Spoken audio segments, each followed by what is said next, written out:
All right, folks, we've reached cardiology 4, treating the heart patient. We've talked about the anatomy, physiology of the heart, how it functions, the chambers, specific areas of the heart. We talked about the EKG, the graphical representation of electrical activity in the heart. We've talked about how to read an EKG, how to follow a systematic step process. Hopefully you will use the step process and not bounce around.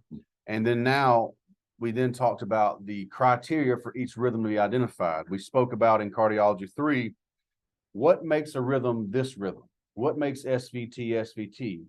Rates over 150, narrow complex, no PR interval, no P wave, regular R to R intervals. It's cut and dry there. SVT also being a what kind of term? Umbrella term, because everything at a certain speed just turns into SVT.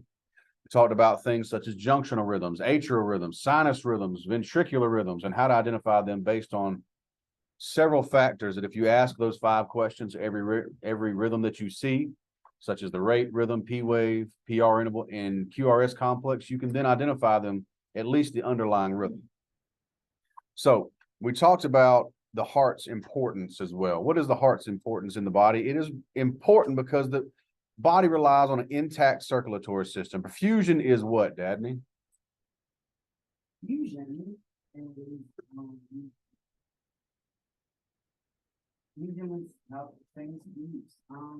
Fusion is how the You know what kills patients? Well, besides you, the word What do I mean by that? don't say What do I mean by the word What does it imply if you're on scene saying you know, I don't know what to do with my hands.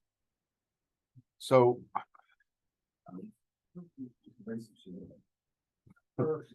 when I say the word kills people, how serious are you taking me?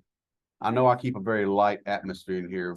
How serious are you taking paramedic school? It could, and I'm not you specifically, it's just, I felt motivated, so here we are.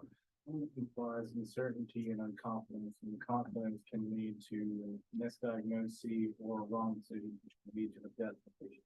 Okay, implies uncertainty. Okay. Until all other students don't say when whenever they're going. Then why did you say it to me? Because I heard fusion, I didn't hear perfusion. It's on the board. I know, yeah. Written. I heard perfusion, I heard fusion. I'm like, what do you mean by that? I know you're perfusion. tired. I know you work a lot, but remember, Yeah. you're gonna be by yourself with a patient here soon. Is good enough? No, it's not good enough. So And perfusion is the way the blood flows to the body and how it's circulating with oxygen in it and everything. okay. So what is the purpose of perfusion? What am I feeding?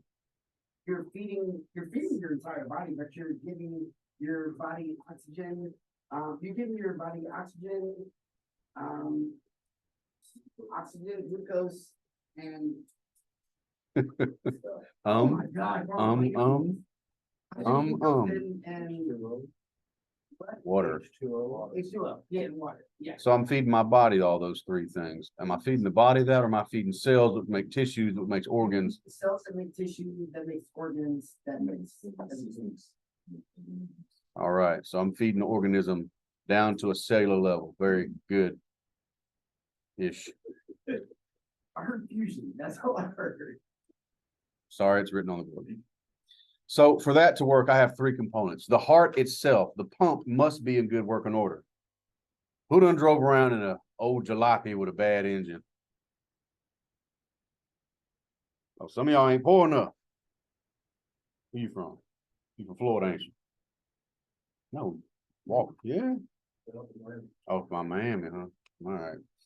Got fancy cars down there. No problem with old beat up cars. The rest of us have had bad cars. I know who got all the money. So what happens if you got a bad car with a bad engine? Is it reliable? Could it break down at any time? Now imagine this patient's heart is the engine. And it's a bad engine. Is it reliable? No. Could it break down at any time? Absolutely. The pump must be in good working order. The motor must run right. Now the pipes. Let's talk about the pipes now. Same thing with that old beat up car. If the pipes are not directly delivering a fuel supply to the engine, will the engine Work? No. Will anything else work? Will that thing even cut on? No. The pipes must deliver the packets, package being blood carrying oxygen, water, and glucose. Also, the pipes have to provide a certain amount of pressure. A certain amount of pressure. How do they achieve that? By a systemic vascular resistance created by diameter. What does that mean? What do you think there? Oh, Gabe, tell me about it. Diameter, so your arteries like that are regular and the bump of constricted open on them and dilated over as well. Okay. So based on my body's need at the time, they would dilate or constrict to provide me with the pressure I need to meet the metabolic demands of my body. How does my body make those guesses and guesstimates? I have chemoreceptors. I have baroreceptors. I have receptors all over this thing, taking micro measurements at all times. At all times, my body's making those adjustments. The pressure you need to perfuse your brain sitting versus standing is different. The pressure you need to go run a marathon is different. Or in my case, not to run a marathon, to drive by in a golf cart and cheer you on. So the pressure you need for different activities is different. Or outside stimuli, causing a resultant hormonal release that will affect your vessel size. What do I mean by that, Vaughn?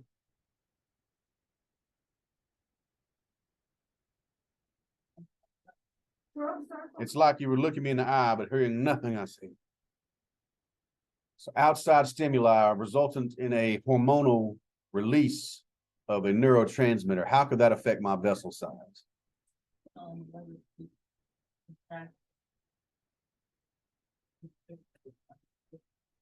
Give me an example of a hormone that could be released that could cause vasoconstriction. Also was neurotransmitter. Possible chief neurotransmitter of a sympathetic nervous system. Be parasympathetic.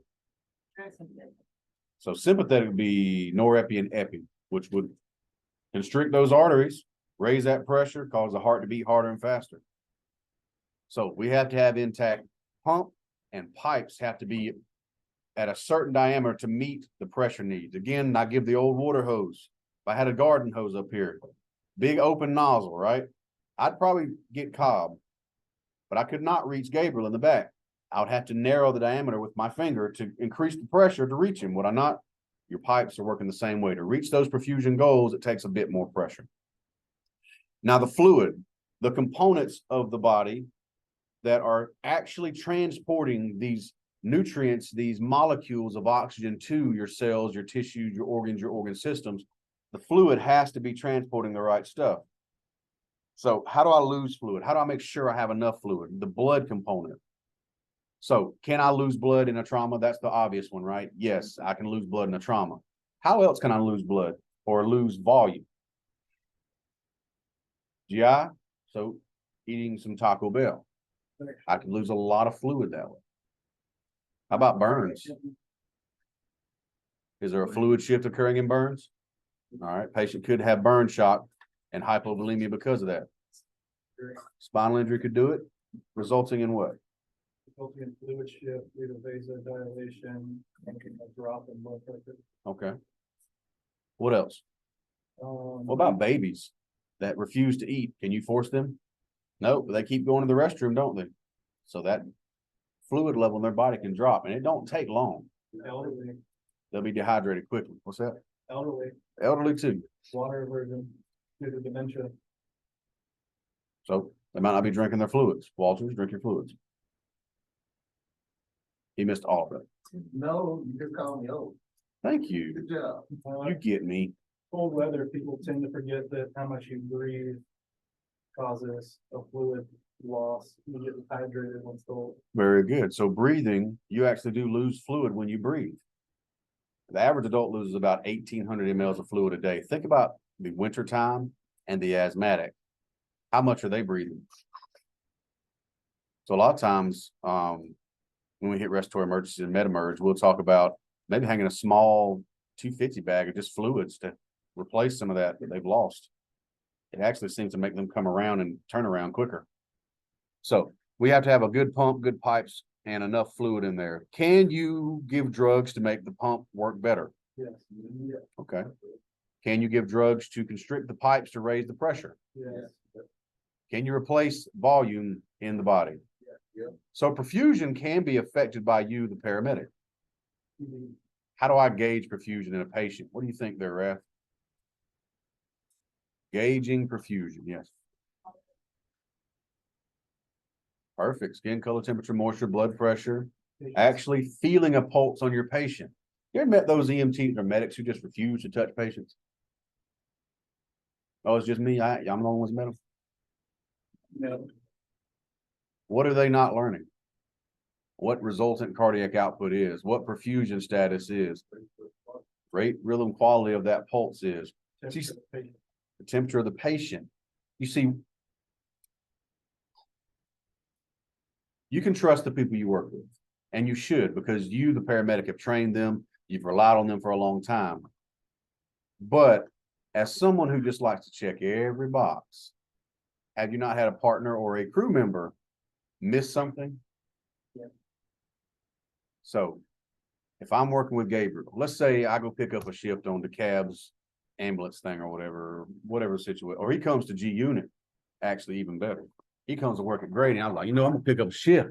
Me and Gabe gonna get here and get it.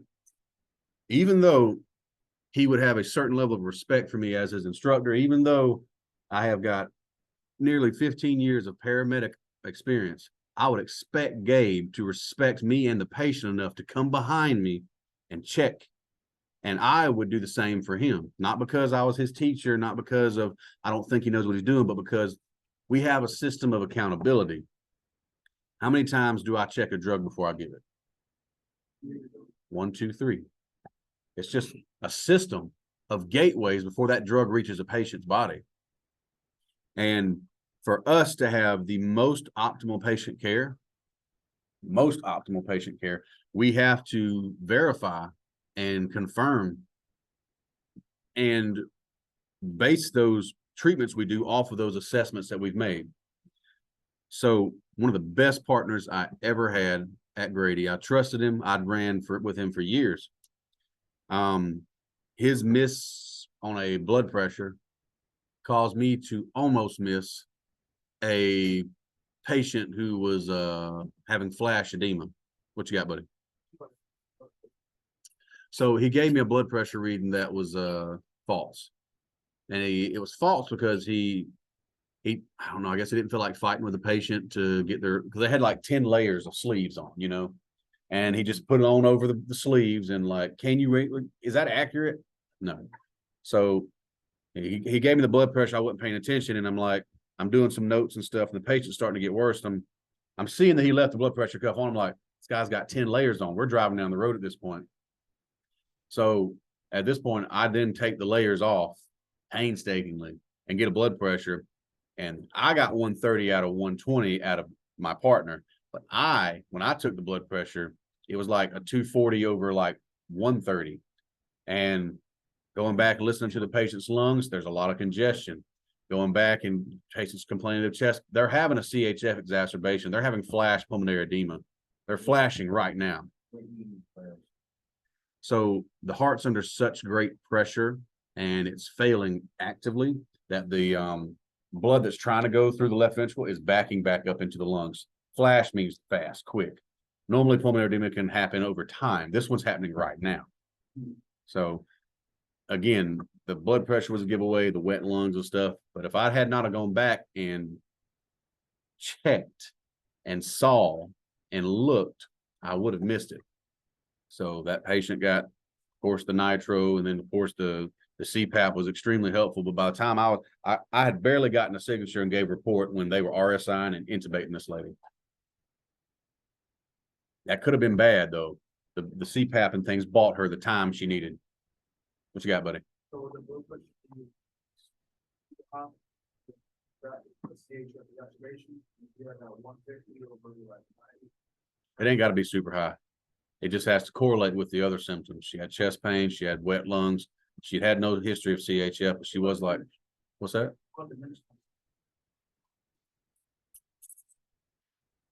If there's fluid, there's going to be a wet sound. I mean, fluid makes noise. Absent usually means they're locked up, like they've those bronchioles or have collapsed closed, or there's something that's popped that lung. Was it barotrauma? Was it something else that has done it? So, you know, ooh, I did see a new BVM this week. The new BVMs that come out, they have built-in pop-off valves, so there's no way you can, you know, blow a patient's lungs out. Also, when you pull the tab on it, y'all saw this at last week.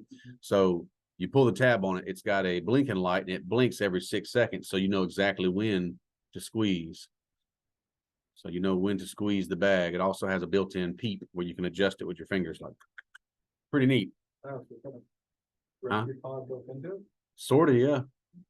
Yeah. Too bad you'll never get one, loser. All right, so managing these things. What I want to talk about today is, like, we've talked about these rhythms. How do you manage them? Now, I could not help myself, as we went through the rhythms, I couldn't help myself but go ahead and kind of, you know, dish out a little bit how to treat them, right? You know, it's just part of being a teacher. You want to go ahead and give the knowledge out and go ahead and just sprinkle in. Also, I knew that I'd be repeating it. And some of you need lots and lots of repeating, Dabney. Yep. Like, hey, get your tag on your birthday or before it, so you don't get tickets, right? Like a responsible adult. Anybody else ever had that problem? Stop it. I thought you were the responsible. Because we're so early in the month and it's beginning of the year. Oh, I'm always late, but I don't know to get no ticket. I got warm links, so I started getting mine like November or October. Smooth. So tell me about vagal maneuvers. Vagal maneuvers are when you get a patient to bear down. Bear down and act like they're pooping. Hey. Lower the straw also helps. Yeah, straw.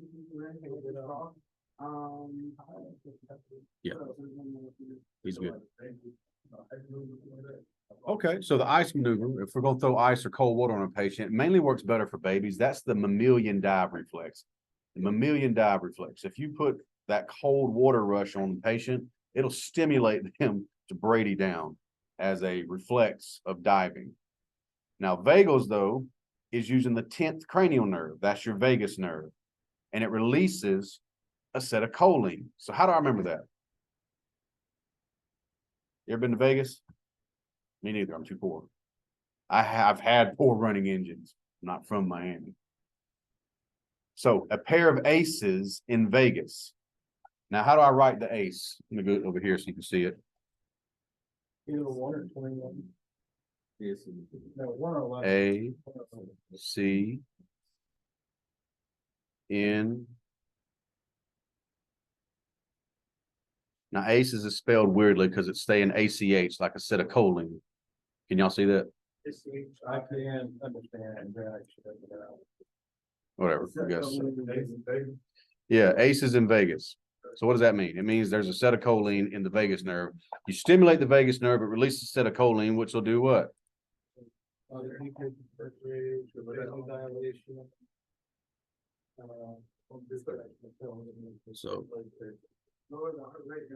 it sends that neurotransmitter to the AV node and it slows down conduction velocity long enough to Brady the patient down. So how are the techniques worked? You can have the patient bear down like they have to fart. Careful with old ladies, though. They will fart and poop all on your stretcher. But guess what? You're a paramedic now. EMT job. It all rolls downhill, literally. Downhill, down the stretcher, down the sides of it. Yes, sir. That'd be cranial nerve team. Some of the little dudes like turn like put the squirt gun, lay on the side. In the ER? Yeah. That's hot.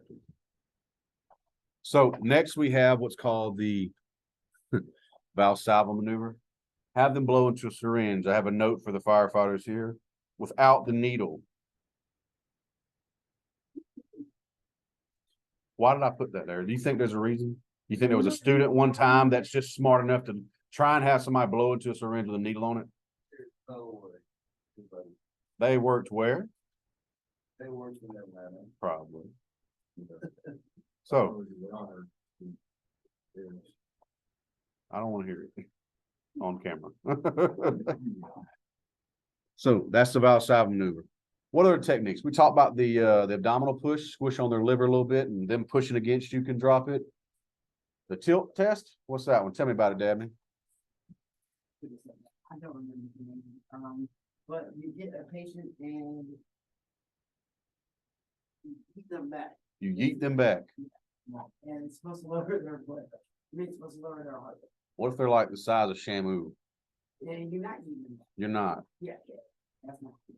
The last SVT I converted it with a vagal maneuver. Yeah. But she was 19 and 425 pounds. But what if they're on the spectrum? You take the little bottom part and pull down. I think it's technically supposed to be more like up than. Yeah, I'm saying 1% outside. So I think you have them bear down, they got to poop, and then you just lift their legs up. And it does seem to work. There's videos of it. They're pretty good. Modified. Modified Valsalva. They got a place or something. Yes. So no, but can you do that to, big girl like that? No, I just had her bear down like she had to use the restroom, and she did fought, but it brought that thing down. And the sad thing is she'd had that 185 heart rate for a couple hours. She went to urgent care because she didn't feel good. They sent her home, and I read her discharge paperwork saying her heart rate was like 185. Brilliant. Beautiful. Yeah. Then the flowers throughout the candles technique. I mean, that was really the other two. Yeah, well, yeah, breathing stuff. Another cows, candles, all those. You lost me. I don't know what you're talking about. Yeah, smell the. All the candles. Breathing good. Down, yeah, They breathe when you run it. Yeah. I don't run. I just lift weights faster. If you lift the weights up, okay, if you superset good enough, your heart rate elevated, you gotta go eat those not. I'm just gonna lay down. I'm just lazy. Only work out like I do because I can eat like I want. All right, so there's plenty of ways, whatever one, try them out. What percentage of the time they're gonna be working them? 20, 30%. Again, it seemed to work better for younger patients. It didn't work great for my my older patients for some reason.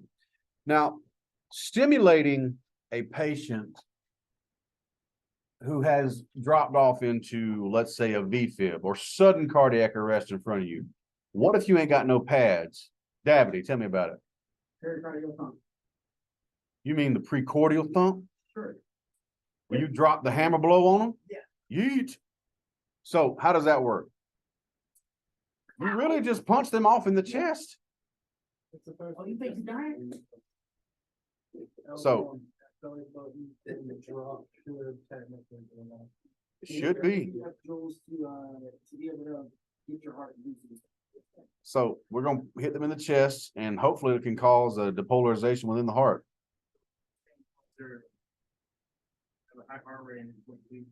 So this is more of a history lesson. Do not go hit your patients in the cab and tell them I told you to do this. No, I'm not serious. Okay. So remember we talked about how there's a certain area in the heart during that rhythm that it can be stimulated again. So the patient that falls out in front of you that's went into spontaneous VFib or something, the way this works is that you immediately squish it. Yes. So during that little bit of time while they're still quivering and it just started, you could deliver a blow to the heart and it could bring somebody back. I've seen it work twice. I haven't seen anybody do it in a long time. What's that? I seen Dr. Eddie Black at Phoebe Putney do it one time on an ER patient. He's like talking to the patient. She started posturing, then she went out and he saw VFib. He's like, she came right back. I was like, sorcery. He's a wizard, Harry. And then the second time, it really wasn't the second time. I told you about my partner slapping that dude and bringing him back to life. That was some voodoo. I don't know what that was. You can hurry up and move on, but I don't have a practice to do the karate. We don't do that anymore. Okay, we don't do. It's more of a history lesson in case registry asks you, but carotid massage isn't typically performed anymore. It's not typically performed. We can have patients that have like atherosclerotic plaque built up here, and by massaging it, we can release it and give them a stroke. So we just don't do it much anymore. It's still taught because some places haven't progressed, but around here, we do not do it anymore. What about on the back of the neck? So- I know. So they're trying to massage the intervertebral arteries, and it would just take a lot of massaging for that, like a lot more muscle than, you know, Dabney has. You know what I mean? He can't reach through somebody's neck. What? Look at that pebble. Look at that thing. 30 push-ups. More of a muscle thing, really. Relieving the tension through here. I think our engine now is able to do, not actual recorder film, they have a traumatic cardiac arrest from a pediatric, Mhm. and they started CPR, and the kid. Go back at it. So we left off on the precordial thump. Tell me about the nuclear bomb defibrillation. Why do I compare it to a nuclear bomb? Everything. Because the simulation is going to restart everything. It's going to restart everything inside your life. Everything. So we're going to pass a current of electricity through the fibrillating heart cells. What does it mean to fibrillate? Working heart cells to depolarize them all and then allow them to repolarize uniformly. It's kind of like Control-Alt-Delete for the entire heart. And when it starts back up, they'll all be back, repolarize at the same time. So they should, hopefully, we want them to start being paced again by the SA node.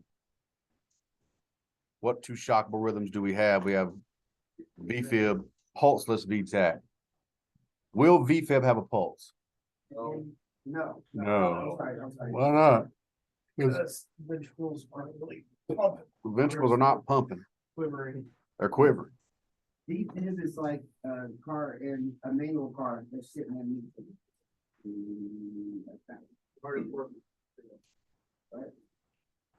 I appreciate the attempt at you using a, I'm trying to tie it together. I don't see it. I'm trying to help. It's more like you turn the keys and you just choose what you need to turn it. Being safe, right? So we have adjustable high voltage supply, energy storage capacitor. We have conductive pads. Back in the day, we used to have the paddles. Now, when I left Macon County, they had just changed over to a life pack to where it had pads. But as a gift, Joe Weaver gave me some paddles. They're in my office now. My first save was actually using paddles, and it's way more fun. I don't know why. I don't know why, but it just feels right. Just like, yes. You get the conductive gel, you spread it around, and here we go, baby. But now we got these pads. It's like the department doing yoga the other day. I was like, soft. What you got, sir? So, just based on the homework we did, creating these flashcards, right? You did homework? Mm-hmm. According to it's only one rhythm that you synchronize cardiac versus when patients begin at 102, and that is ventricular tachycardia. The rest of them don't have a shock. I mean, it says like cardiac versus, of course, but it don't tell you that is like a voltage. Correct. So So the absolute last. that runs over to recommendations by the manufacturer. So rhythm monitor to monitor, like a Zoll shocks at a starting shock start at different than the Philips Life Pack. So that's why it's important for you guys to know what your monitor does and is. Luckily for y'all on the Life Pack, right there above the button, the on button, there's a cheat sheet for shockable jewel settings. And it's super easy for you to use that. Matter of fact, you're gonna be using that life pack there for your registry. It's gonna be there. If you get stuck, oh no, right there. So what we want to do is we want to cardiovert, synchronized cardiovert, any rhythm that has gotten too fast that is now not sustaining to life. That could be an SVT, could be a VTAC or something of that nature. So what we'll do is we will synchronize it and cardiovert it down to a slower rhythm. But the Joule settings for that, usually I go with what ACLS says. And your book may have left it out because in about 2 more years, ACLS is going to change again.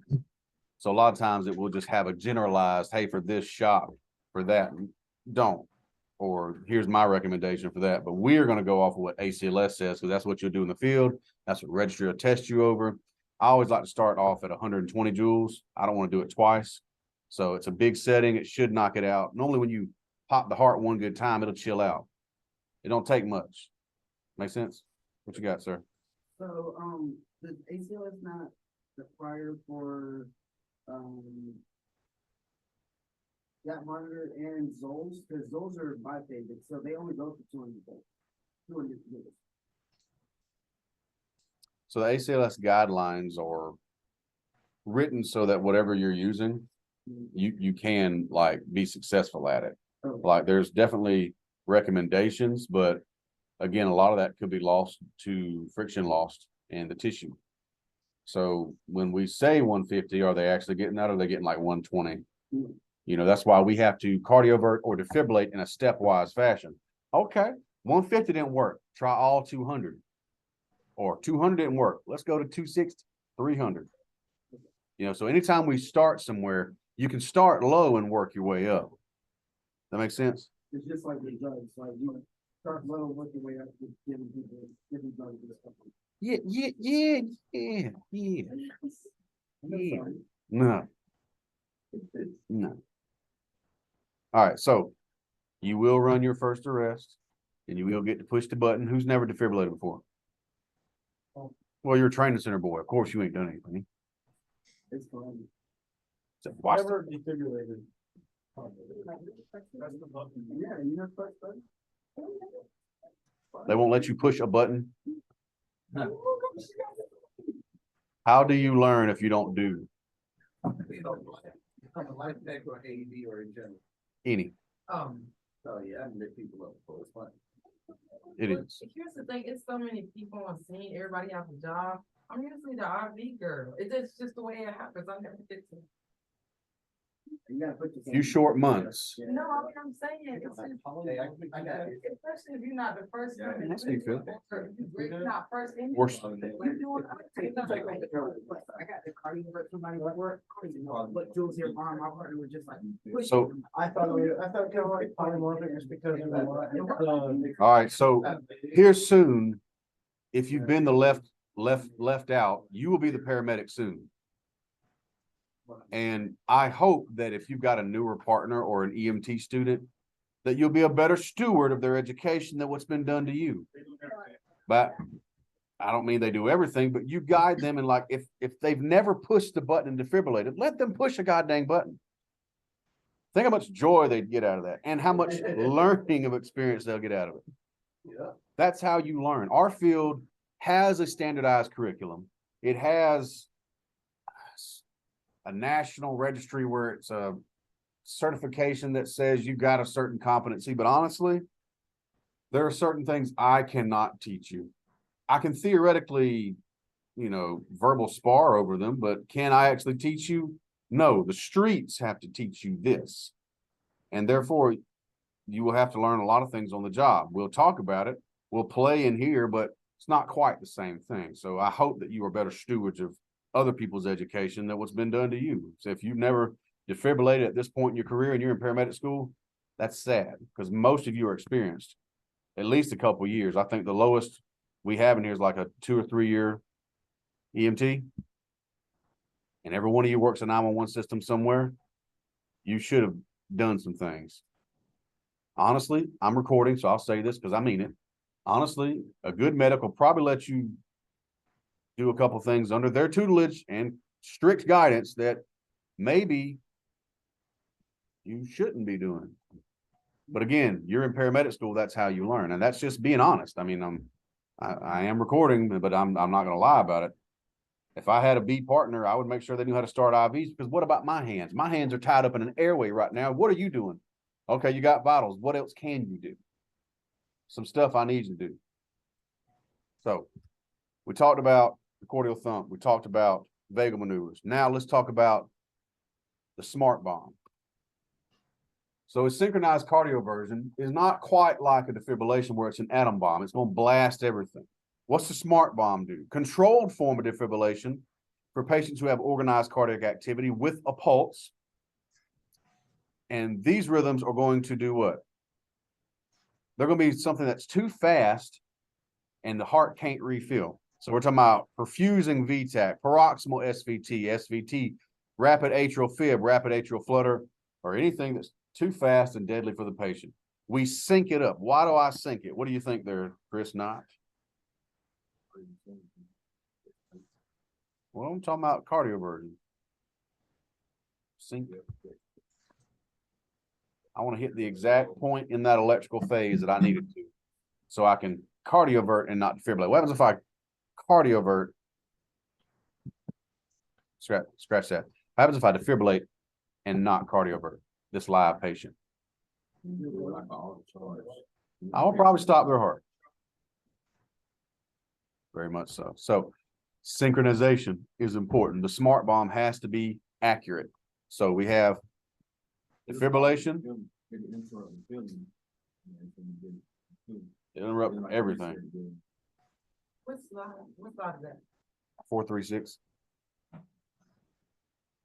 So smart bomb versus defibrillation. What do I use smart bombs for? Sitting down to reset the heart and way to stop what called All right, tachycardia. Give me some examples. SVT. Okay. Define SVT. What is SVT? That's the umbrella term that means a whole bunch of different things. It can mean full to ventricular tachycardia. Give me the criteria for SVT. That is going to be 150, over 150 beats. Okay. And over 150 beats.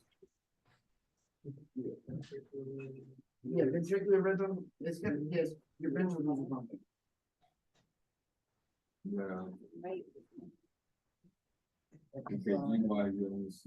So 150, no P waves, narrow complex, regular R to R. What about AFib? Describe it to me. Walters. You don't have a bunch of artifacts down in the, so it'll be irregular to irregular. And I mean. So irregular R to R interval, no discernible P's, chaotic baseline. F waves, what does F stand for? AQRA complex, so look like I'm saying. Okay. And the F waves stand for fibrillation waves. So that quivering in between the QRSs. All right. So same procedure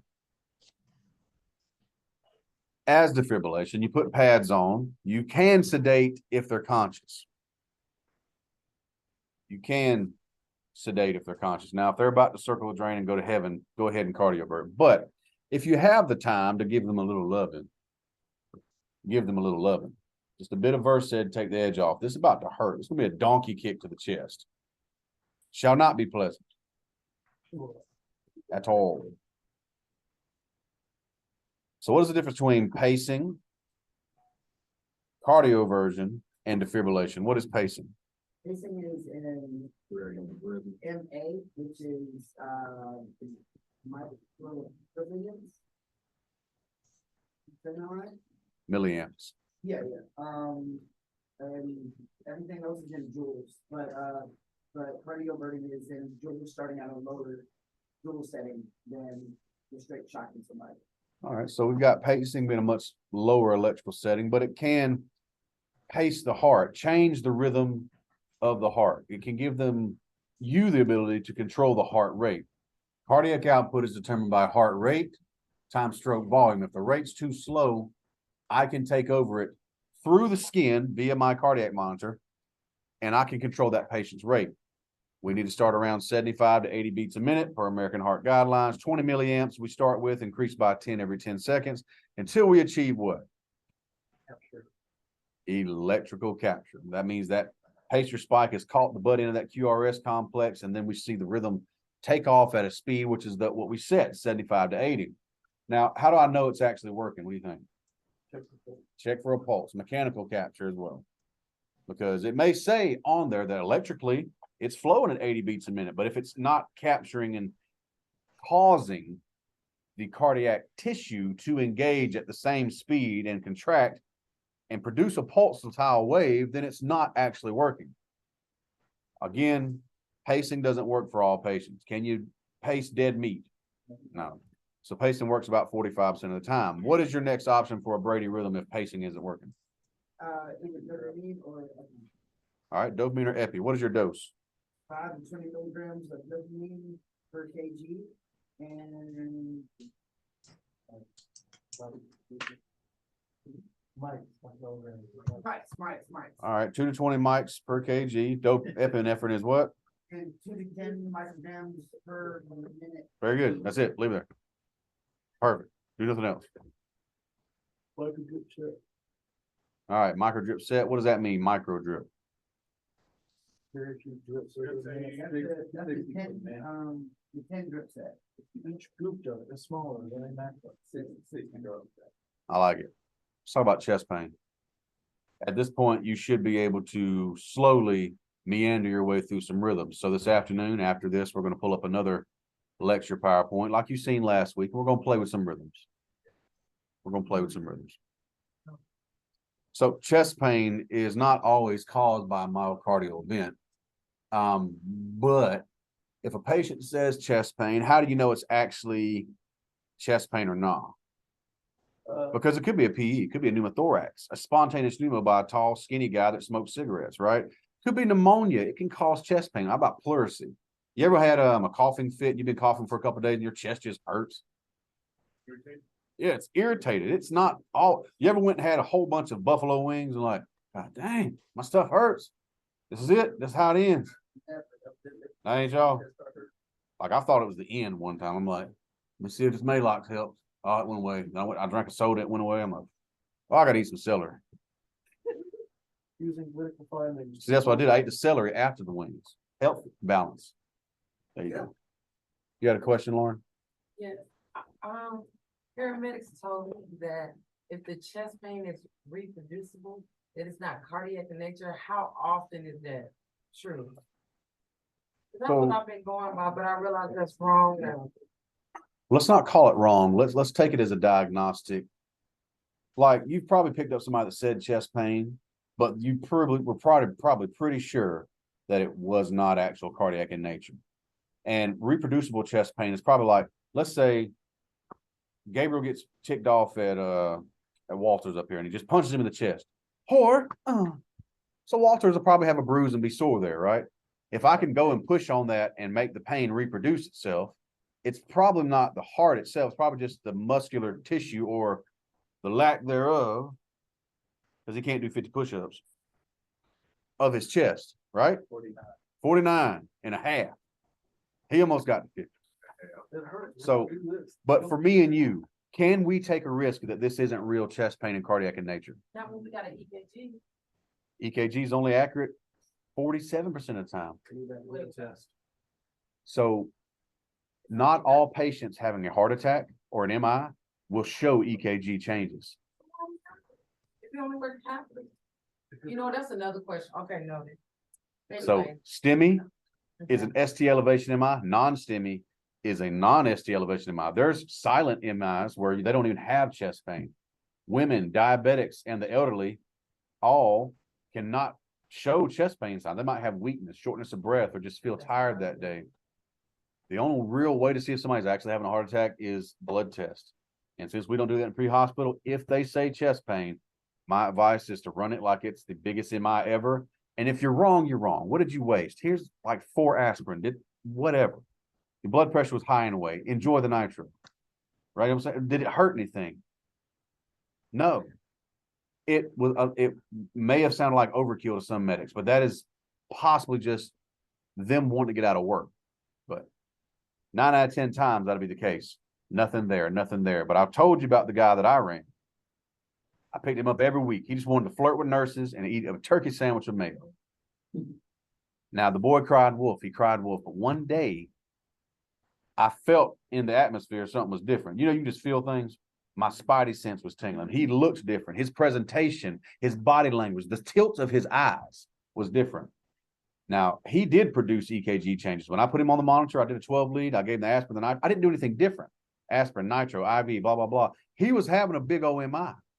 And because I was always doing the right thing every time, I caught it, and he got 3 stents and lived another 10 years. So again, how do you tell if somebody's having an MI? A blood test. Could it have been the hot wings? Hell yeah. What if they're 19? You know, I worked at cardiac arrest for a 19-year-old girl who had a heart attack. Unlikely, but it did happen. Now, she was big as hell. But still, it's unlikely, but it can happen. When y'all meet Kat, she's going to come and do pediatrics for me. She ran a patient in South Fulton who was 13 and had an MI and a stroke at the exact same time. Very impressive. You know why? Sickle cell. Makes sense. Is it likely? Is it common? No, but does it happen? Yes. So if you say chest pain, I'm rolling chest pain out until proven otherwise. If not, I could miss one, and I can't afford to do that. We can't afford to do that. So the cardiovascular cause of chest pain could be cardiac ischemia, which is what? So, or A lack of oxygen to the myocardial cells, the cells making up the tissue making up that heart muscle itself. Pericarditis, where the pericardium is inflamed. Thoracic dissection of the aorta. Now, what is the aorta? Well, I'm sure y'all wrote a little paper about it. If not, do y'all need one? Oh. So y'all did write one? Oh. Y'all need one. Oh. Did you write one? Yeah. Okay. he kept saying we asked, we wrote one, and you're like, no. I'm like, he's asking if we No, I wrote was one saying already. no, I was saying no to the question he asked right after that. Ooh, so we have written one about a AAA. So then you can articulate to me what a thoracic dissection of the aorta is, can't you? Vaughn, tell me about it. Yee.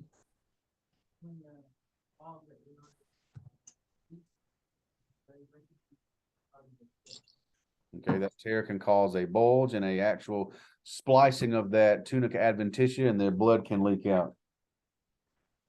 You know, man, you don't gotta have one. So that was in our class. That was the guy here. He was at 29. Ray tried to kill like it was possibly having AAA. Like 20 something. You talking about the night class? He was on the other side. Oh, okay. Yeah, that's Finish her. Other common presentations of chest pain. We've got pulmonary embolism, pneumothorax, pneumonia, pleural, irritation. That's respiratory causes. Could there be GI causes that cause chest pain? Yeah. Let's talk about it. Cholecystitis, what is that? Gallbladder inflammation. Fat female over 40 that had a fatty meal is the normal number 1 cause. That's who normally gets cholecystitis. Fat female over 40. Closest calculi. Cholelithiasis is the gallstones. I thought it was the production of the gallstones, and the gallstones themselves are like calculi, because calculi means the production. of Renal stones. calculi means kidney Kidney stones. stones. What's the same most common presentation? Chest pain. So let's say a patient's having chest pain. It's actually coming from a GI issue, is what we're saying. It could be cholecystitis causing the chest pain. It could be pancreatitis. It could be a hernia causing the chest pain, especially a hiatal hernia. Could be esophageal disease. Could be GERD, peptic ulcer disease, dyspepsia. I had the buffalo wings. It's not cardiac, but it's causing chest pain. So just between these two slides, 4, 5, 6, 7, 8, 9, 10, 11, there's 12 causes of chest pain that are not cardiac in nature. How would you know? Would you really on scene? Could you honestly say it's not an MI? No. So what do we need to do? Treat. Treat all. Let me ask you this. We wouldn't know because we would start doing our our assessment questions, like some things would rule it out, like medicine is more about ruling out than ruling in, so we would ask certain questions to ask and do the palpation, and that would lead us to, okay, is it right? It's not cardiac in nature, her gallbladder, or it's diverticulitis, or whatever. True. I want to rule out as much as I can by getting a good, thorough history. And it's possible this 51-year-old male who is non-compliant with his blood pressure medication, who ate a plate of hot wings and is on like some type of hypercholesterol medicine too, is only having a reaction to the spiciness of the wings. But can I, as the paramedic on scene who he called for chest pain, really take that risk? No, we can't take it. I wouldn't. What slide is that? That is 441. Know about musculoskeletal pain, chest wall syndrome, costochondritis. Inflammation of the costoid ligaments and whatnot that connect the ribs to the sternum. Acromioclavicular disease. So a problem with that is what's that? No, we're talking about like the chromium process and the clavicular around here that can cause chest pain that radiates through here. Herpes zoster. Chicken pox. So since it said herpes, let's ask Dabney since he's the expert. Well, that's what happens when When a man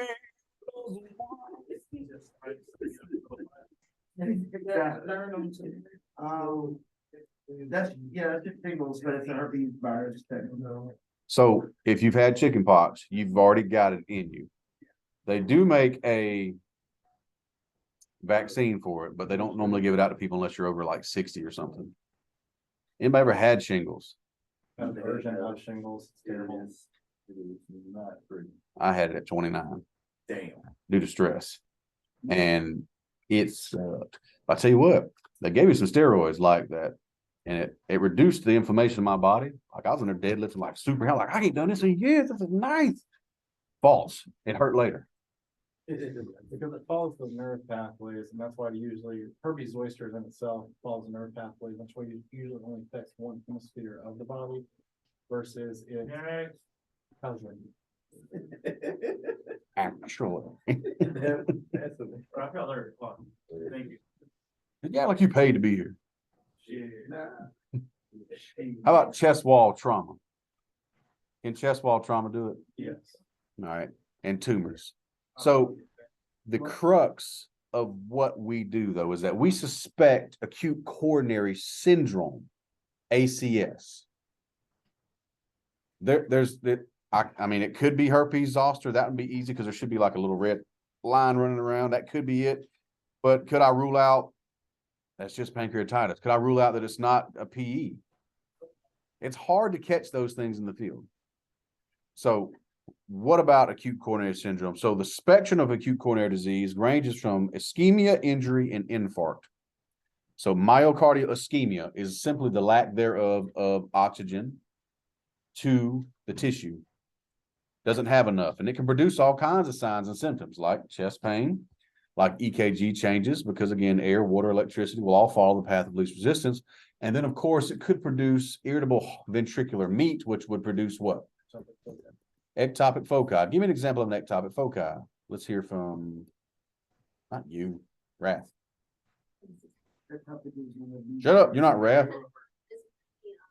The impulse comes from a different. Okay, so something outside the normal conduction system. Very good. You knew the answer. Why do you need anybody? Trust yourself. So an example of that would be like a PVC. PVC. Now, injury, what does it mean to be injured? For something to be damaged. And then, of course, infarction means death. That tissue is dead. So a lot of this happens because of the progressive narrowing of the lumen of the arteries. Now, what does the lumen mean? Houston. Inside the vessels, I guess it's the inner layer of the vessels and closed in, like where the plaque is stuck. So the lumen will be the diameter of that. And by the narrowing of it, we have less room for blood to flow. Now, is it due to hardening of the arteries and their loss of elasticity to open and dilate? Yes. Is it also due to atherosclerotic plaque buildup? from the ingestion of animal proteins and lipids. Probably. So who did it? Weak from the pressure? Like how? The patient will get weaker because they have less blood flow. Matter of fact, if you've ever like did a critical care transfer and you take a patient from, like, let's say a cath lab and they go have open heart surgery, they got a cabbage performed. If you ever see that patient again, they're running around like, it might be a 60-year-old dude. He'll run around like a 20-year-old because he's got blood flow to his heart. He's not tired all the time now. It's actually very neat to see. Problem is most people don't change their dietary habits or stop their sedentary lifestyle. So again, what's going to happen is down the road. Hey, quick side note. Yes. On the one before you said that it can resolve with failure, maneuvers. What other maneuvers? Palliative maneuvers. So take me through this. What your book's saying it'll resolve through palliative maneuver, like chest pain will resolve? So you ever had like chest pain, then you burp and it went away? That'd be palliative. If I I'm could, saying, what are the other ones? Well, I mean, what's the other type of maneuver outside of that? I'm saying like risk of medication. oh, I got you. I'm about to hit that right now. You're good. So we have stable angina, unstable angina, and the difference between the two is, next slide. Stable angina is transient, which means people could be out there mowing the grass. Like, God dang, my chest hurt. I'm gonna sit down a minute. He sits down, he rests, he might pop even a nitro. And if it goes away within about 20 minutes, that was stable angina. He had a supply and demand issue for a minute. He rested and popped the nitro, vasodilated. He got more blood flow. He's chill now. That was stable. It's transient. It's only for a few minutes. Frequency is predictable. It's very like common. He knows whenever he cuts grass, his chest will hurt a little bit. Or whenever he walks upstairs, his chest will hurt a little bit and he has to rest or it's going to hurt. So the resolve with use of palliative maneuvers such as rest or medication means that it is not invasive. You know, it's not taking a lot of effort or a lot of pharmacology or cardiology stuff. He can just chill. That makes sense? Yeah, but by the way, I didn't realize I was right here one, so I'm bad for that. Oh, it's okay. But medications would be basically right because you're trying to fix the problem. Not the nitro. That's very palliative. He was prescribed that for like as needed. Like if he's got chest pain, you'll pop one. It's palliative. Like every day. Also, like anything preventative. Yeah. Or other. Be like it long time. So the other ones would be like hospital care based on emergency care. Yes, you starting an IV and doing an EKG and pushing medications like fentanyl for the chest pain. That would be a lot more invasive. So that's stable angina. Within about 20 minutes, it's going to be okay. Now, what about unstable angina?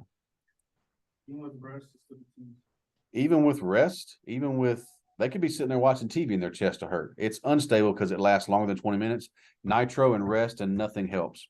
Also, it gets worse and worse and worse.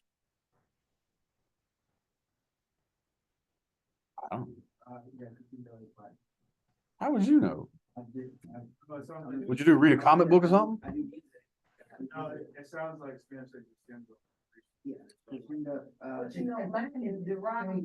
it's derived from something. it's crescendo is obviously going up, decrescendo is fine. I'm trying to talk about cardiology. Yeah. So. Oh, it's a new thing. You can talk. It's safe in here, sir. Yeah. Y'all shut up, I'm hungry. Tell me about an MI now. Now, they are classified based on EKG findings.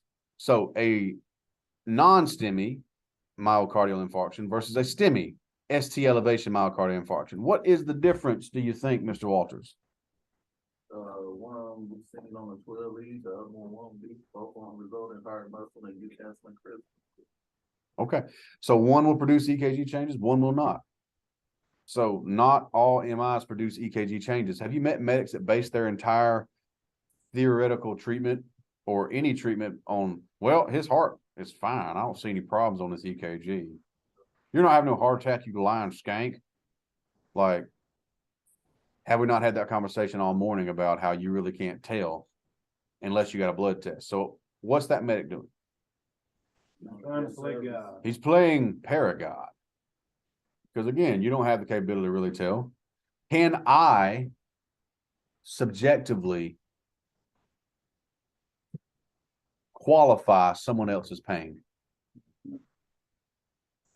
I don't feel like you feel, you know? You don't feel like I feel. That's kind of a hard place to be in, especially nowadays in medicine, like, ooh. So where I was raised, you just got up and got over it, you know? You grew up poor, you find ways to make it work. Anybody ever had a salmon cake or a patty? Fried salmon, but yeah, made it work. Ooh, spam. We eating good tonight. But a lot of students nowadays and a lot of people nowadays, they're more in tune with their emotions. They're more progressively aware of their mental health. You know, we just in the past kind of just ignored it and like found ways to cope. So now we have sometimes students that will have a full-blown panic attack during any EMT class. Yep. Then run off and cry. I'm not mean. No, you're good. I'm sorry. Comparatively, am I gentle with them as to y'all? Stop it. That's not nice. But we have these paramedics and these EMTs out here that are playing God with people's lives. And a lot of it is, again, I cannot qualify your pain. And those EMT students, I can't qualify what they've been through. Because actually, after sitting down with one of them, damn, you've had a rough life. Like we're talking about abuse, and all kind of different sections and areas. And like, you might need a grippy sock vacation, actually. You know, so I can't qualify that, but can I take the time to understand them? Yes, and I did. So now my South Georgia alpha male mindset is more like, stop being hyper masculine, be a little bit more understanding and listen. That was hard. So for us as paramedics, we don't need to get into that paragod syndrome where we're, oh, you're not having MI, your chest, your 12 leads clean, blah, blah, blah. Quit being a little titty baby, you know, because I've seen paramedics do that. Have you? Yeah. Have you done it? Also, when it comes to pain, it's also genetic because different genetic diseases or disorders can affect how one interprets or feels pain. So they can have a higher pain tolerance or a lower pain tolerance due to a deficiency in, say, dopamine. Okay, that could be a thing too. Could be genetics. I did read somewhere that redheads had like a higher pain tolerance and that they have to do more anesthesia or something like that. I don't know if that's true or not. It's interesting if it is. Didn't they say the same thing about blood? Not saying it's true. Just But saying redheads they- don't have soul, so that's why they. Yes, that's why they have no soul, so they feel no pain. That's The the redheaded ticket. folk, they have an extra gene that causes them to metabolize anesthesia a lot quicker and pain meds a lot quicker, so they're reduced really higher doses. So They read. back to the point.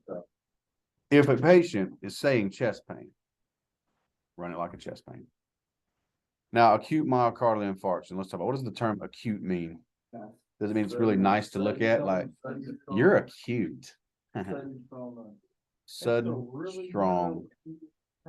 Oh, the cute triangle. I can dig it. So there's evidence based on changes in electrocardiogram and elevated myocardial enzymes in the blood. Evidence meaning that they're displaying myocardial EKG changes, they're displaying elevated enzymes in their blood. The heart doesn't release certain enzymes unless it's under stress and it's being damaged and it's ischemic and it's injured and it's dying tissue. A lot of this is caused by what? Progressive narrowing of the lumen of the coronary arteries. So atherosclerosis caused by development of thick, hard plaque, what are called erythemas. So arteriosclerosis is hardening of the arteries and narrowing of them by what? Progressive narrowing brought on by the atherosclerotic plaque.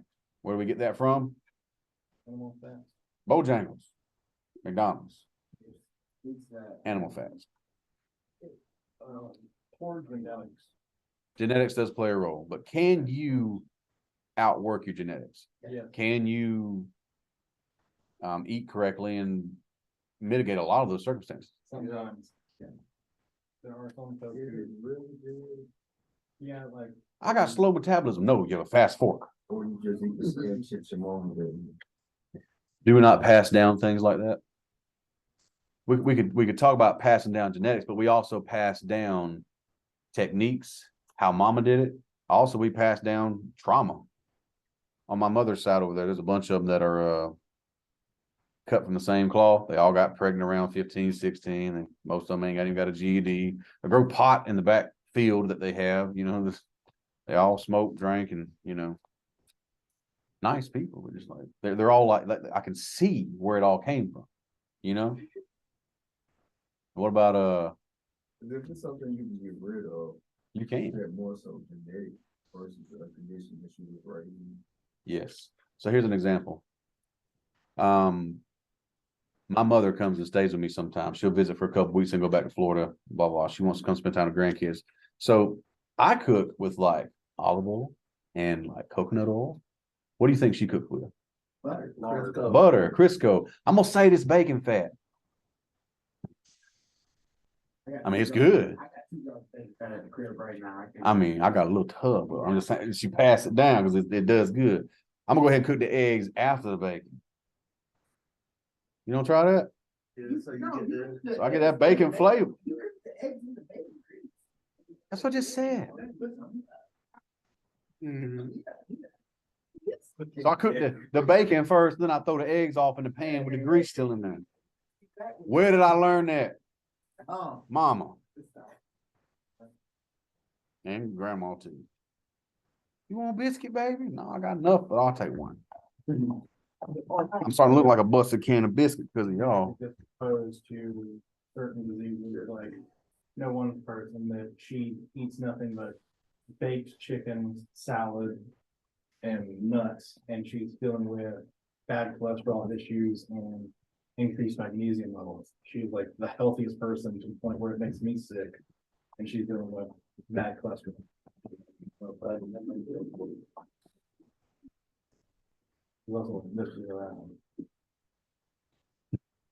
So a lot of that can lead to myocardial ischemia, injury, infarct. What's the difference again? Ischemia being lack of blood flow, injury being damaged tissue, infarct being dead tissue. There's a spectrum of coronary artery diseases, but from where we're standing, a lot of times we just know he's having chest pain. I will treat the symptoms I see. So the blood pressure is high enough. He doesn't have any contraindications. Here's a nitro. What's your dose for that?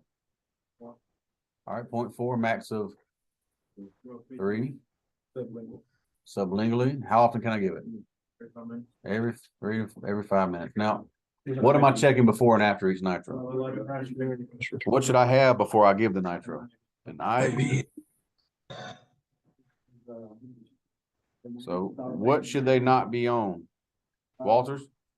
Erectile dysfunction medication.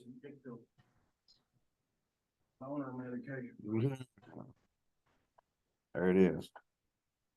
So a myocardial infarction is really just an imbalance in supply and demand issue. We have the oxygen supply and demand having a kind of a mismatch here. So there's a demand for more than the supply can meet.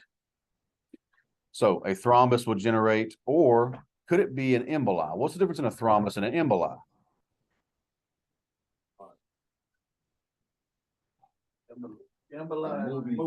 Embolize embark somewhere. So they came from somewhere.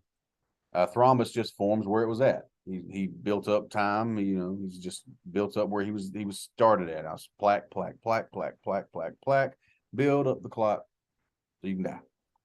So I was under the impression that the emboli is not emboli, it doesn't move in thrombus breaks off. Reverse it. The easy way to remember is that emboli embark. They have the EM, so embark, emboli. Thrombus is like they just build up where they are. Can't you have a thrombus form where that thrombus breaks off and then goes? But then it becomes an So if it breaks off, Yeah. Well, now it's an emboli. okay. Now it's a emboli. Yeah. Once it starts traveling, it's now an emboli.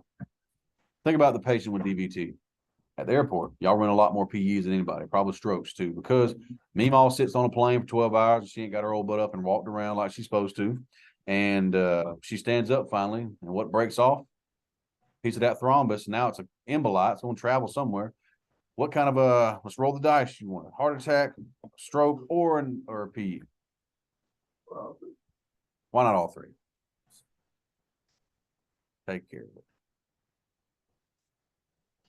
So angina pectoris, the heart supply is exceeded by the demand. Excuse me, is the demand exceeds the supply. There it is. That'll cause ischemia, chest pain, and reduced blood flow. And it is a common condition. Angina pectoris really just means what? It's a fancy word for chest pain. Will registry ask you about chest pain or angina pectoris? Yes to all. Yes to all. So what is the difference in stable and unstable? What do you think there? Martin? So stable, it goes away within like 20 minutes, with or without medication. Okay. Unstable. Unstable, it doesn't go away even with nitro. Could be a sign of something worse. Could be a sign of something worse. Very good. Sounds like you've been reading or you've got Google open. Now tell me about old Prince Meadows angina, vasospastic, atypical Walker.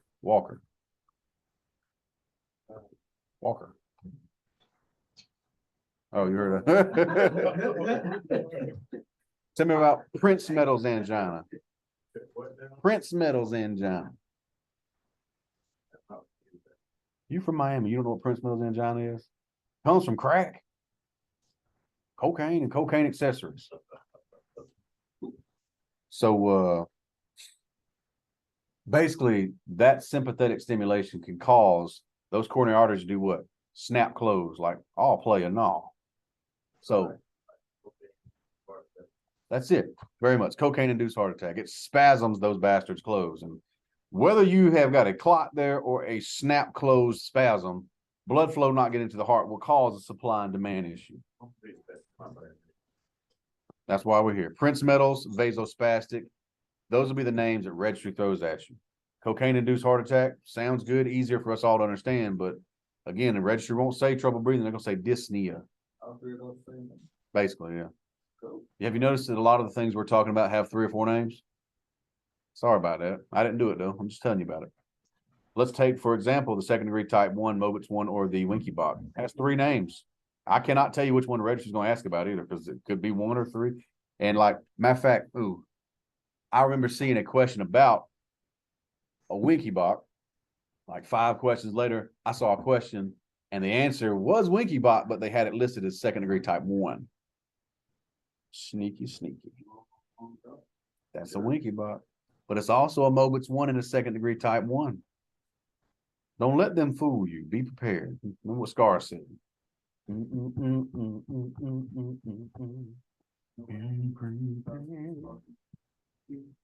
What? If the P is far, never mind, don't worry about it. Shut up. If Q is far from the P, then it is the third degree. That's what I was thinking. If R is far from P, then you have a first degree. All right. So we talked about the stable angina occurring during activity when the heart's oxygen demand is increased. Unstable occurs at rest.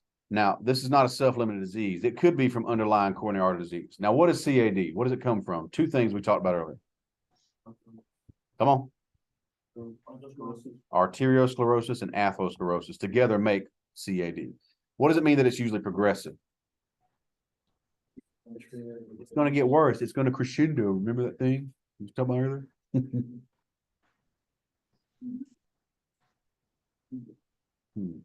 I got you. So it could have come with weak or absent pulses. That will be a very clear sign of what? Shock. Why would blood pressure fall? Why would blood pressure fall? Perfusion needs what? Let him. I feel like he's on to something. Is this an aha moment or just a dumb guess? Either way, I'll take it. Let's do it. Come on.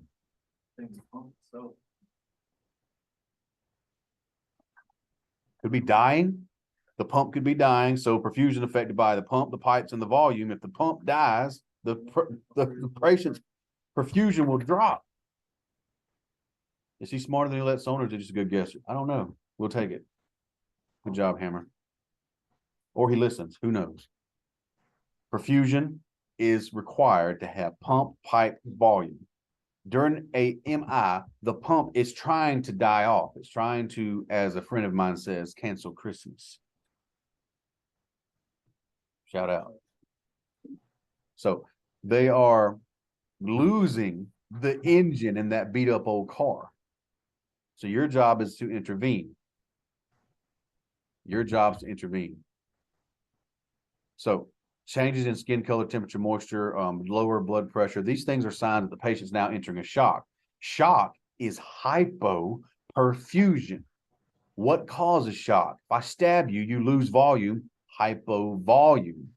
If the heart is dying, the pump is dying, it's cardiogenic.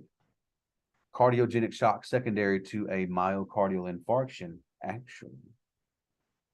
You see what's happening there? Good. Obstructive. That's a bit too technical for me right now. Let's keep it simple. So, angina pectoris could be a sudden onset of discomfort, may radiate to the chest, could last 3 to 5 minutes. Any change is significant. However, it's not always going to be in the chest. Let me show you something. Ooh. Early signs of a heart attack. You could have substernal radiating chest pain. Could be middle of the chest, the neck. Could be the chest, the left arm, the shoulder. Could be upper epigastric. Could be the both arms and the neck and the chest. Could be just the neck. Could be the shoulder and the back of the arm. It could just be chest pain. And they could not have any pain at all. They could not have chest pain at all. 3 different types of patients will not experience chest pain. Older patients, elderly, diabetics, and women. What slide is that? That is 455. So tell me about, remember Dr. Waterman, your former medical director? Dr. Waterman's elderly. And he also is very active. He plays hockey, yes, he goes and knocks people down and stuff, like plays golf, rides his bicycle. Very active guy, right? A couple of years ago, he came into the AMC ER when it still existed. And he just, I just feel weak today. Just don't feel good. The other physician there in the ER is like, let's just do a 12 lead and see what's going on with you. Dr. Waterman did not have chest pain, but he was having an MI. They drew labs on him. They found he was having a silent MI. He got treatment. He's fine now, but like, hey, what did he show with? Active older guy, but he was still felt weak. Non-really symptomatic. He was showing an atypical presentation, so a pertinent negative. He was having an MI, just wasn't having chest pain. Interesting, right? So let's talk about it. You must administer enough oxygen to treat hypoxia, but avoid hyperoxia. So a chest pain patient does need oxygen. You need to put them on at least a cannula. But why would I want to avoid hyperoxia? What do you think there, Martin? It could, if there's like a backup of like there's plaques, like a backup of blood flow, it could hyperoxygenate the patient, make it worse. Okay, I can dig that. What else? What will hyperoxia do to my vessels?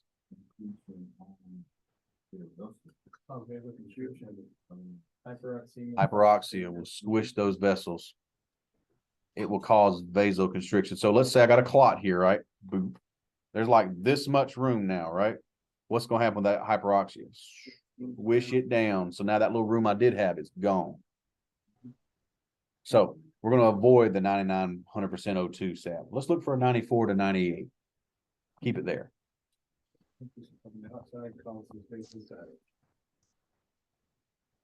True. EKG findings could be normal. Also, they could go back to normal. Administering nitro, either tablet or spray. They also have a nitro paste. I think in Fulton County, you have tabs first, then you have a paste. So there's a fine line between just unstable angina and actually having an MI. Would you actually be able to walk that line in the field, though? Very hard to. Very hard to. So I would say if you've got a patient with chest pain, encourage them with everything in you to go to the hospital and get evaluated for that blood test, the troponin levels to be read, and they can probably do a lot more diagnostic things than we can do in the field. You tell me chest pain, I'm treating you for chest pain as a way to be sure. Because I can promise you there's medics out there that will live the rest of their paramedic career regretting that they didn't treat a chest pain more seriously because they were tired. Kills patients, but so does self-righteous paragottery. That word? It's a word now. Paragottery. Self-righteous paragottery. Can we not have the humility to say, you know what? He said chest pain. Let me go ahead and run this chest pain like it is one. Because what you're doing is you're gambling with somebody else's life. Can I qualify their pain? I cannot. I shouldn't even begin to try. So they need immediate transport. They need to go to a cath lab capable facility. What does that mean? Somebody that can put a wire in there. All right, last slide. We'll go to lunch. This is really just everything we've said today, kind of broken down and apart a little bit for you to make things easier. So I have a bunch of slides that are saying similar things, attributes. So let's just break down the meat and potatoes. I'd rather do more lab today than lecture. We count the lab for our button. Probably. Yes. Yes. And yes. I just have to open it. So what we're noticing is that there's a supply and demand issue, whether it be an emboli, an infarct, or something, but that issue can correlate into a thrombus, which builds where it's at, or a emboli that travels. Now, the location, the size of the infarct, the vessel involved, whether it's a microemboli, acute volume overload, or something of that nature, it could be found out by you, the paramedic, by knowing what? How to use and read a 12 lead. So we have a look here at this. We have plaque buildup, narrowing the lumen of the artery. What does that mean? It means that this little place right here is narrow. That is the pathway which you're going to get through. It used to be this wide.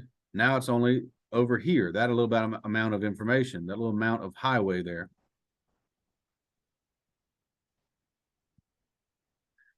So coronary arteries, they do to get blocked, and the only way to know really what's going on is for them to have an angiogram where they'll insert a stent, not a stent, but a wire in the femoral artery or the radial arteries. They'll migrate it up, inject dye, and then the cardiologist will kind of guesstimate about the percentage blocked. Now, based on how much is blocked, will base what treatment they do. Are we talking about angioplasty? Are we talking about inflating a balloon and squishing the plaque down? Are we talking about inflating the balloon and snatching the plaque out? Are we talking about inflating, squishing, then putting a stent straw thing there? There's a lot of options they got there.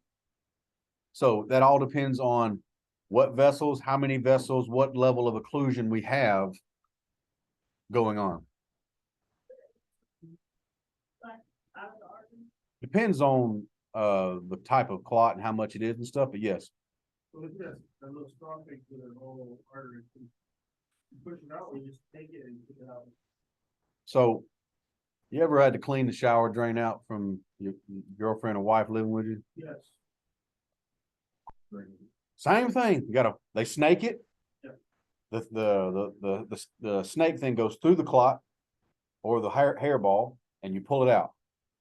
Same concept, just sounds more complicated than it really is. What if it's already has a big diameter, right? Yeah. So with that one, pulling it out, does it like dilate everything, or does it rupture or possibly a lumen vessel up to that? Squish, push through, inflate, much bigger, like that. But I'm saying that, say the clot's humongous, like Yes. mess it up when you take it out, if you swallow stay with it, or what? It could break off. So a lot of times they'll have like a little suction thing there to catch the particles.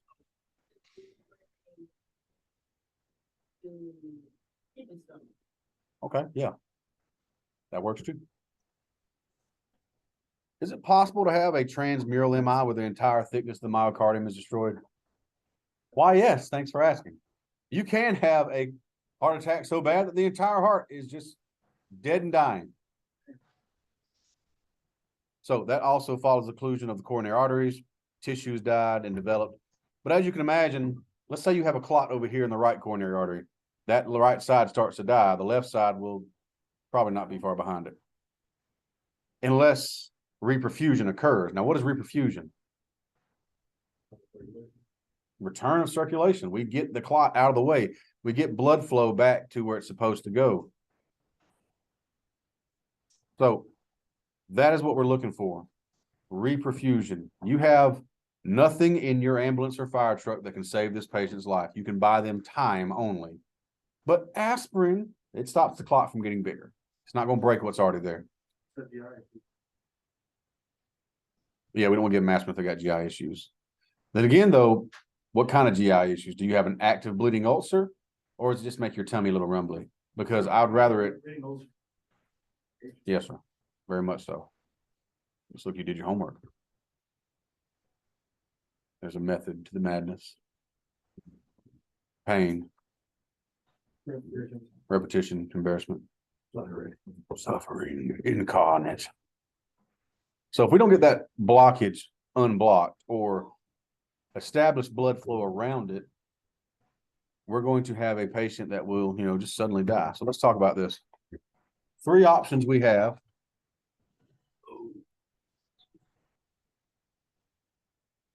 Let's say there's a block here. We've got a lot of blockage going on here. This right coronary, if you know always stuff the right coronary because it kind of makes it see, it's blocked up right here. Now, what can they do is they can either stab through it, inflate a balloon, pop it out. They can stab over here, inflate a balloon, and squish it down. And then put a stent in, a big straw, mesh straw. Or if it's completely blocked, they can take a vein out of your leg and do a coronary artery bypass. So blood flows around it. It's literally a bypass. It bypasses the clot. Think about traffic. You know, a detour around all this traffic? That's the way. This is the way around. Now, the thing about a bypass is that that's when the clot too much too heavy, too high a percentage.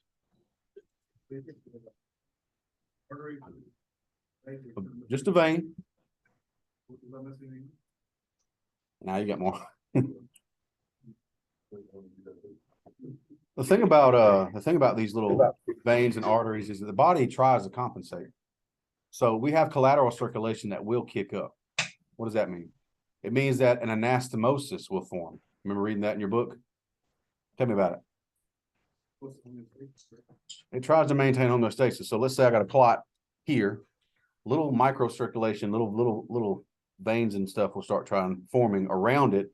And they don't do a whole lot of work, but they do some work. They try and bypass and go around it. So what did Moses do? He parted the Red Sea. So he found a way when there was no way. Yes. So what does anastomosis do? What does Moses do? Part of the Red Sea. So he's the blood, the Red Sea, he's parting the way around it. You dig? Some of you get that reference, some of you won't. I don't have a better one. So make up your own. Okay. So acute coronary syndrome, a myocardial infarction can cause what's called a ventricular aneurysm. What is an aneurysm? So the myocardial wall suddenly blows up. Boom. The myocardial wall blows up. Basically, it pops open. How do you think the patient does? Not well. They don't does anything anymore because they does die. That result in pump failure and death. So what is the primary strategy for a myocardial infarction, really? Pain relief and reperfusion. Pain relief, reperfusion. Can you perform reperfusion? And try to, you can substitute with liquid. You can try to vasodilate and decrease the chance of clotting. Can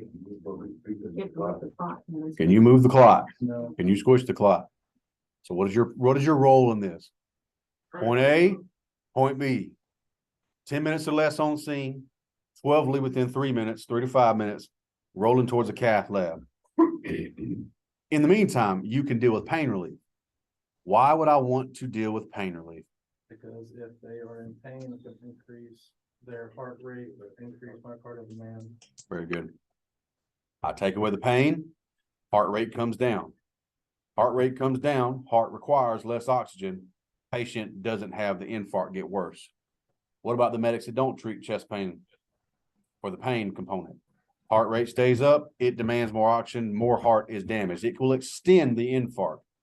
Walter, tell me what that means.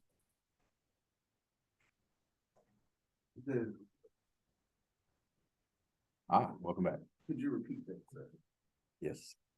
What does it mean to extend an infarct by not applying the use of pain relief analgesia to a patient? Yes, and, import, make it worse, by not reducing the, demand on our. Okay. So translation as a paramedic, you should be doing what for a patient? Getting your butt to a cath lab, and in the meantime, you treat chest pain. Yeah, Smith. I did say that, right? Something like that, I don't know. All right, cool. I don't know. Parsley's listening. Same. I know. That's what I call it. I seen your eyes dilating. I seen them fading. Happens as you get older, though. I had the girls at the house this weekend, and I was sitting in my big old recliner. They were just playing, watch TV. I was like, "Ooh, must be a dude." No. So reperfusion therapies, we got fibrinolysis. What is fibrinolysis? Stops further injury, destroying blood clots, all clots. Is aspirin a fibrinolytic, Gabe? Yes. Sure. It busts clots?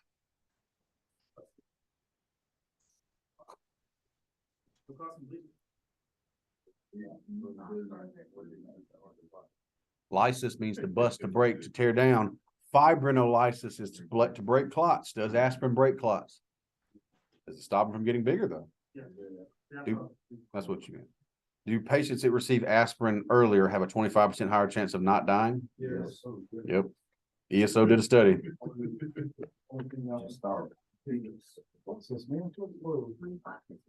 25.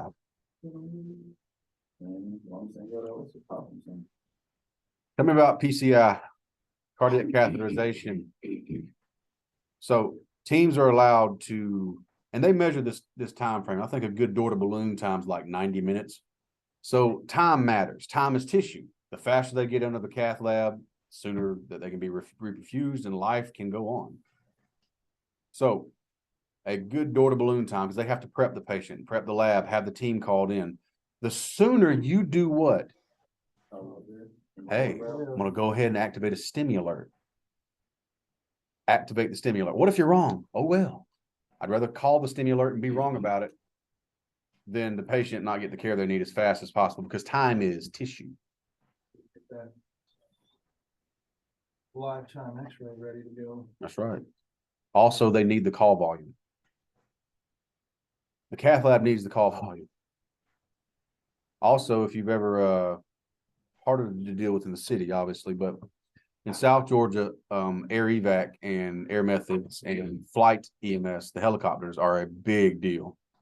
For me to get to a trauma center in South Georgia, from where I lived, it was an hour and 30 minutes one way. 20-minute flight, maybe. Big deal down there.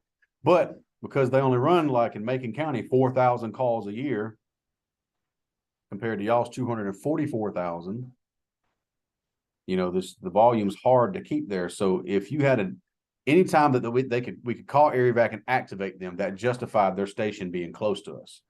That means they could be within our location in 15, 20 minutes versus 45 minutes to an hour of the flight. You dig?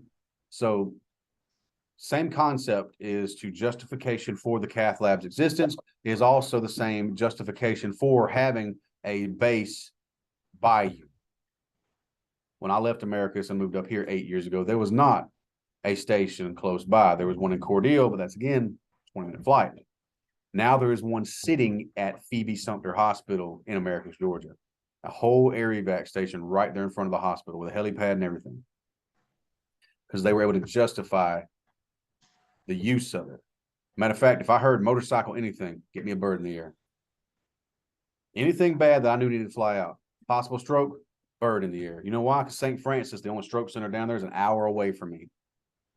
Time is tissue. You dig? Other reperfusions there is coronary arteriogram. That's when they use radiographic contrast dye in the coronary arteries. It gives the anatomy visualization. That's when that doctor will make that distinguishing of what he needs to do. Is it enough space for me to fit the balloon? Can I stent it? Can I snatch it on out? Woo, like that hairball. Or does this require open heart surgery and a coronary artery bypass graft? What is a coronary artery bypass graft? Cabbage. So that's the bypass, vein from the leg. They're gonna crack the chest, open the bad boy up completely. Pretty invasive. So when you're doing your physical assessment, even on your medical patients, and you see a giant zipper right here, that should be indicating of what? They've had some massive surgery. How many open heart surgeries have you had? Bah. Just don't want to change your diet, do you? That's the case normally. They don't change their diet. They don't change their lifestyle. So that should also kind of clue you off as well, because if they've had one MI, the chances of them having another one, I think, goes up like 40-something%. So from the average adult to the person that's had an MI, that jumps up a huge metric. Huge metric. Here's the percutaneous transluminal coronary angioplasty, or PTCA. Balloon advanced into the coronary artery to lesion inflated artery, and it's dilated.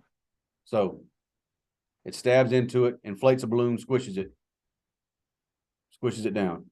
So you all take the trash out, right? You ever, I don't know how y'all do it. Sometimes I'm lazy. I'm like, I put my foot on that thing to squish it on down. Like, let the trash man do it. That's on. Is that just me? No, I got a lot of stuff this week. So just squish it down a little bit more. They can get it out. Just beat it a little bit. That's the same thing they're doing. They're squishing the trash down so they can fit a little bit more flow through here. And here's your bypass graft, which is a cabbage. Chest is exposed, heart's open, vein from the legs harvested, bypass graft. I like it.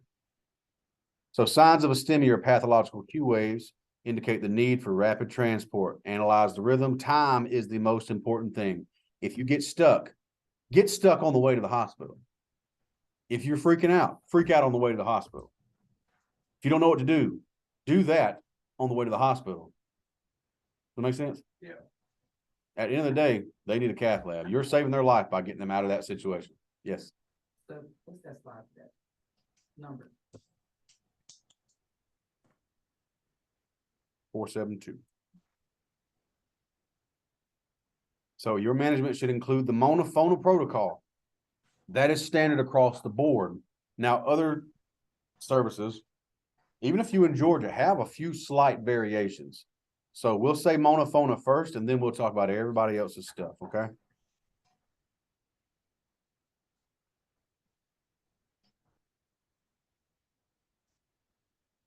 Monofona. Tell me about Mona. M, morphine.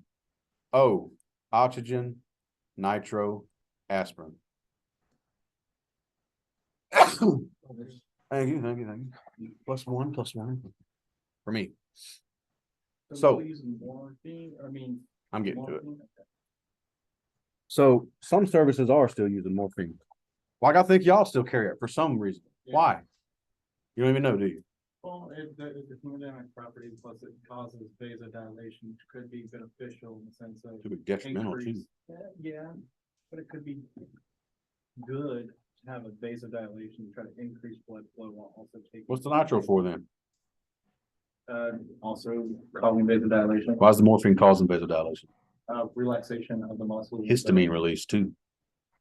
And then the nitro is causing vasodilation due to the fact that it's transformed into nitrous oxide, which is a vasodilator. Do I want so much vasodilation that I lose preload? I do not. So the majority of services have gotten morphine out of their chest pain protocol. Some have not. It really depends on which medical director you're talking to, how young or how progressive they are, or how old and how set in their ways they are. Most advanced services just carry fentanyl. Fentanyl can take away the pain and has no hemodynamic instability possibilities. Morphine can take away the pain and can vasodilate, but there is a possibility of the histamine release and the extreme precipitous drop in blood pressure by the vasodilation. How would I know they're hypersensitive to it? And when I give it, they have that drop, and it's not what I want. So, oxygen. How much oxygen do you think, Raph? 94 to 98? Why don't I want 99, 100% oxygen, hyperoxia? Huh? Why would I not want that?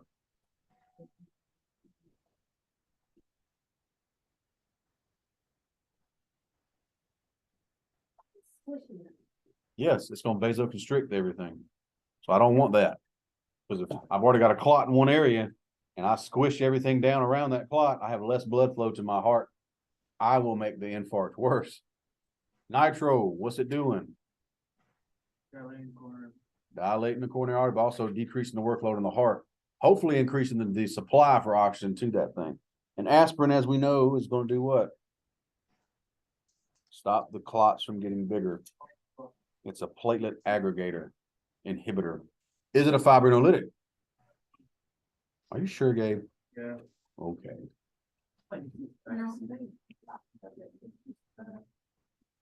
Huh. Okay. So now that we talk about, can you reiterate the dosage for morphine? If I was to give it 4. 2 to 4 milligrams. Most time it runs 2 to 4, max 10. And that's just old memory because that's what we carried back in the day. Now everybody's running around with fentanyl, so that's usually about 1 mic per kg, or most people start around 50, max of 100 on your Fulton County guidelines. Push things. Uh-huh. Carry like little pre-filled ampules with like morphine that they stick you.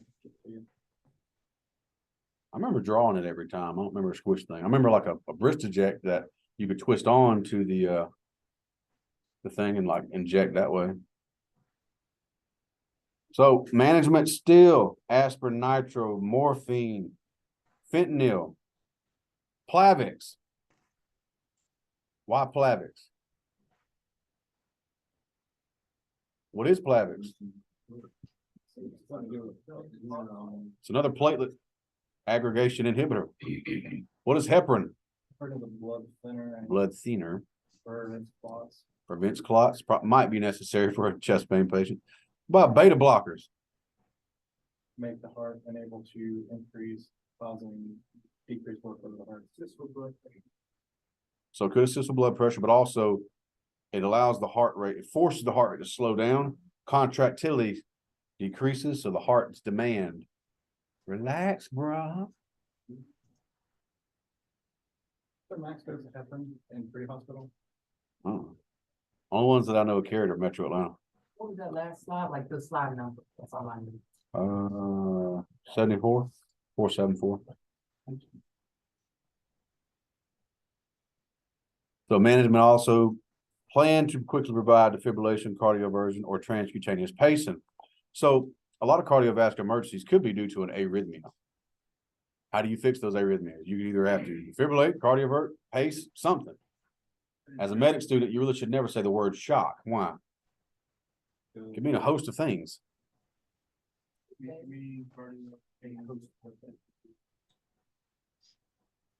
I like it. I'm gonna bring your attention to one more thing on this, and we'll move on. Why? I don't know the severity of this clot. I can't do an angiogram on scene. I can't test troponin levels here. It should be in my mind and the patient's best interest to do what? Transport. Now, does that mean we get dirty on scene? Yes. How does that look? Man, you do know you will die if you do not go. Come with me if you want to live. Are you trying to meet Jesus? Because you're on the fast track to making. What about using, hey, I need you to talk to your grandmama. I cannot promise you she'll make it through the night. Get the granddaughter on it. Or one of the children. What else? What's the technique that you use? Wrath, what you got down there in Pike County? Y'all get on out of here now. You know, they had milk down there. They had milk at the hospital. You don't. All right, sign here. Wrath's like, screw 'em. I'm going back to service. So you know how you have, a 1013 for people who are not in their right mind? And Oh, yeah. what about something people who are in their right mind? Can a doctor still, is there anything where a doctor can override somebody to go when they need to go, but only for medical reasons, like a heart attack or something like that? People have the right to die if they want, but I see what you're Okay. saying. So people have the right to die, you just answer, no, we do not. I can't take that right or that choice from them. However, there is certain people in Georgia that can write a 1013 order. Now it's only a 72-hour hold, but you have to be able to justify it. A physician can do it. I think a social worker can do it, and a police officer can do it. They say they can't, but they can. So on the back of the 1013, it says Georgia police officers. They don't want to do it because then they have to transport. Look, I got a whole room full of them I'm gonna talk to tonight. Let me tell you, their educator was in the room. I was like, "You just gonna lie to a patient?" And he's like, "Yeah." So, Hey, to the point where, Doc, yeah, I tell most people all the time, pass the book, because don't let it be on yourself in situations like that. You know, you gotta call the EMS, supervisor or calling the doctor. You know, patients don't wanna go, and pass the book, don't take it off of you, because I like it. I would advise the same thing. You can do everything right in a refusal, and still litigation can come to your doorstep. So what you want to do is, again, pass the buck and involve as many people with higher licensure as possible, and let it be more on them. Per Dr. Rath here, we're going to leave the scene against medical advice. I would document the crap out of it. Again, I'd go over the radio because it's recorded. I'd also, document it and have as many witnesses I could sign that were not my partner. So, or crew member. So you can get like the husband sign saying, "Hey, I warned her. I'm telling you, will you please sign saying that I'm not liable once I leave?" And just explain it to them. Most people are like, "Yeah, I get it." Now, there's going to be some people you cannot convince, though, obviously. And again, at that point, just document. They refuse to sign, go over the radio, get more witnesses involved, have the cop sign, have a supervisor come out to you. Whatever it takes to keep your licensure. You're working hard in paramedic school, ain't you? You like writing papers? You want to just throw all that away because some one silly patient doesn't want to comply and wants to hurt your career and their family wants to sue you? No, so cover your butt. So management, again, we've got cardiac enzymes released by the heart when the myocardial cells are damaged. We got creatine kinase, creatine phosphokinase, lactic dehydrogenase, and myoglobin and troponin. When the heart, troponin is the thing we're looking for, right? So when the heart's damaged and cells are dying, it's going to release a bunch of chemicals and crap. Can you read those in the field? Who can? It's not even that. You ain't got to send it to the lab. Point of care lab testing. They can do troponin checks right there with a damn glucometer looking thing. About 20 grand, I think. I can't even get y'all uniforms in. You think you want to? So, yeah. So let's talk about 12 leads and then we will play in lab. How about that? Go on. Read the chest. So what are we looking at when we evaluate a 12 lead? We're looking at the rate and activity of the heart. So we first want to get a underlying rhythm. We can do that by a 3 or 4 lead. Next, we want to do what? Evaluate the rhythm strip in sections. Now, 12 leads are performed best in sections. So what does that mean? I know there are several different methodologies of doing this. The one that I teach and use is called I see all leads. So inferior wall, septal wall, anterior wall, and lateral wall. Inferior wall is 2, 3 ABF. Those are your leads. Septal wall is V1, V2. Anterior wall is V3, V4. Lateral wall is V5, V6, AVL, and 1. Now, what does the septal wall evaluate? The septum of the heart's the middle, the split between the left and right. Anterior means what? Front. I was looking at the front of the heart. Inferior means what? Bottom of the heart. Posterior means back of the heart. Lateral wall means the side of the heart. These lead placements matter. Why? Because they can give you a full picture of the heart. And if you ain't got the leads on right, you won't have an accurate picture. So I have a fun activity for you today. We're going to put on 12 leads on recruits. Okay, What? yeah, talk to him again. I don't want to see any of y'all's shirts up, so we'll use recruits. Can we just use you? No, That's gross. far out of shape. Hairy. I don't want to see that. Yeah, say, Stop it. I don't want anybody puking in the room. So What's my birthday? 478.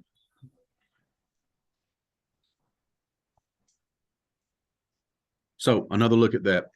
AVR is not typically evaluated in the pre-hospital. It doesn't look at the posterior wall or the right ventricle of the heart. You need special leads for that. So we don't particularly evaluate AVR. You got 789? No, I'm saying like, put like 9. Yeah, if we had that, we could do a posterior evaluation. If we had, going on up, we could do a 15 or 18 lead if we had the equipment. But again, that takes time and they're not going to buy it. And it's really not. I'll let you get a second to write your notes. So looking at a particular 12 lead, you'll notice that the leads are arranged 1, 2, 3, going down like this: 1, 2, 3, AVR, AVL, AVF, V1, V2, V3, V4, V5, V6, right? Each of those areas is evaluating a specific area of the heart. Y'all got your notes? You ready to move?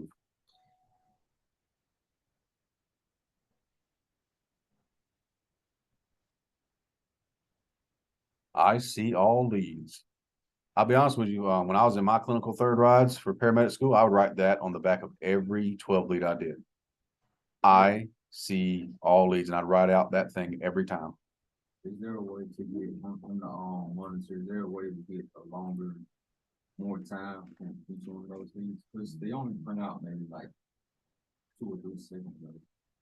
But all you gonna get. At the very bottom, select which long and bottom. So typically, we can put like lead 2 and we'll print out a really long section. I mean, yeah, you can pick out one, but that's not gonna help you with the rest of them. But you should get a clear enough clinical picture with those sections to be able to develop a plan. So again, most of them are laid out just like this right here, which is lead 1, 2, 3, AVR, AVL, AVF, V1, V2, V3, V4, V5, V6. Now, each of those leads is looking at a particular section of the heart, which is fed by a particular coronary artery. What were the coronary arteries again? Right coronary, left main, which goes into the left anterior descending, and the left circumflex. So the right coronary artery feeds probably who? Posterior and inferior. Inferior or Inferior. Now, what about the left circumflex? He wraps around the heart. Who do you think he's feeding? Lateral. Remember, lateral's over here, right? It's farther away from midline. Left circumflex wraps around the heart. Where do you think that's feeding? Over there. All right, now what about the septal? That middle of the heart. Left anterior descending. What about the anterior portion? Left anterior descending. It tells you the name. Who they're looking out for. Now, something I want you to be aware of is the registry loves asking you about leads and about what coronary artery is involved. I would make peace with that and learn those if I was you. Make peace with that and learn those. What coronary arteries involved? Yes. So what is a reciprocal change? You did your reading, right? Tell me. Reciprocal change. So a reciprocal change is a very important EKG finding. What it does is it not only verifies and supports the diagnosis of a STEMI patient, it also will be defined as a ST segment depression in a reciprocal lead that is mirroring what's happening in the area of the heart that we're talking about. So what does that look like? When, let's say we have contiguous leads, 2-3 AVF showing ST elevation MI. All right, so the inferior portion of the heart is showing ST elevation MI. I can expect, if this is a true STEMI, the lateral leads over here on this other side of the heart to display ST segment depression because it's trying to mirror the other side of the heart that's being affected. So reciprocal changes is a very big deal when it comes to further diagnosing a STEMI. Because the first, say that you have ST elevation depression, you have to have 2 contiguous leads, 3. Those are confirmation basically. Yeah. The confirmation, absolutely. You know, it's a confirmation, absolutely. It is going to help you confirm that you have a STEMI going on, that the entire myocardium is being affected. Now, the clot and the infarct is in the inferior portion, but it is now showing through that the lateral area is going to be mirroring it. It further diagnoses it. Yes. So I can just get a visualization. Can you like show me that, I guess, like a lead 2, lead 3, and then the mirroring part, I guess, in 3? I got something coming. Okay, okay. 'Cause I know exactly what you're talking about. Yeah, I got pictures coming. So we talked again about contiguous leads. They look at the same area of the heart. Let's take a look down here. Inferior would be what? The bottom, 2-3 AVF. We're evaluating the bottom. Now look at the lateral over here. Who's he mirror? D1.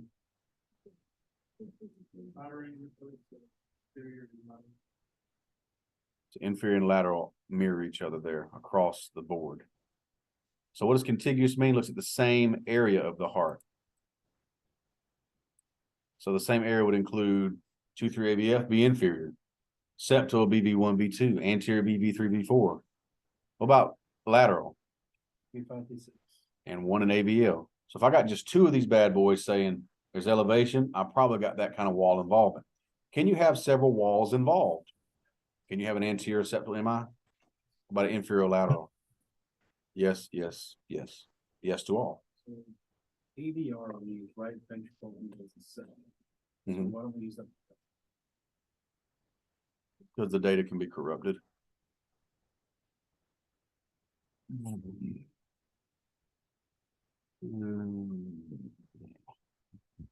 So, ooh, I got you. Let me go ahead and skip ahead 1. I'll come back to this because I want to answer her question.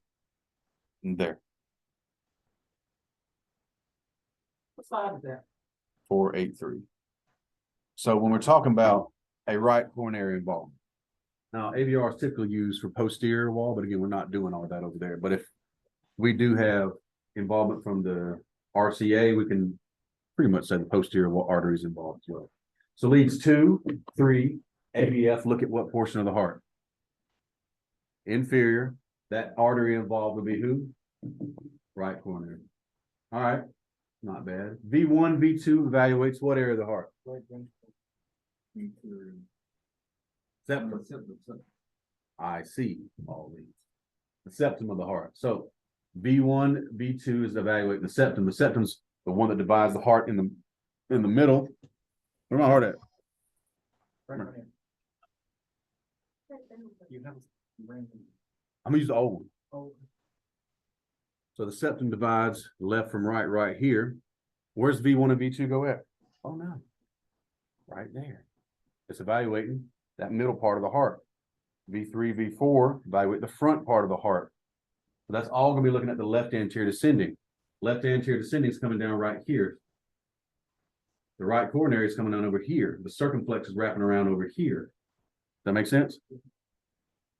So the circumflex, what does a circumference do? Circumference, it wraps around. So this artery wrapping around here, see him wrapping around here? That's the circumflex wrapping around, getting that entire left ventricle. That entire left ventricle will be involved. So when we're looking at these arteries on these 12 leads, we can then therefore see what area of the heart's affected and know what coronary artery is possibly being infarcted right now. Everybody catching on? Walker. Man. Good. He read the book. He skimmed it.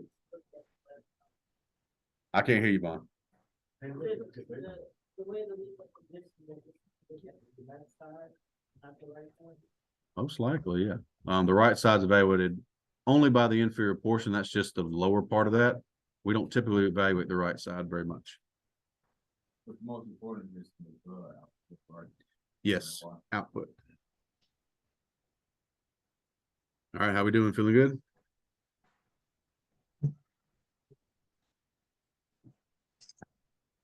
I like it. Let's go back one. So knowing your leads and artery involved, the ENR EMT is notorious for asking about the artery involved. So again, we have the right coronary artery over there on that inferior side. We got the right coronary over there. Over here, that'd be the RCA. Here's your left main coronary artery right here. He comes here and he splits at this bifurcation. A clot there will be known as the Widowmaker. Why? You got two whole coronary arteries cut off.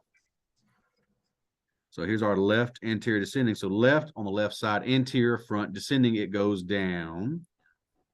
And that's your whole septum and front side of the heart. Septum and anterior portion are fed by that.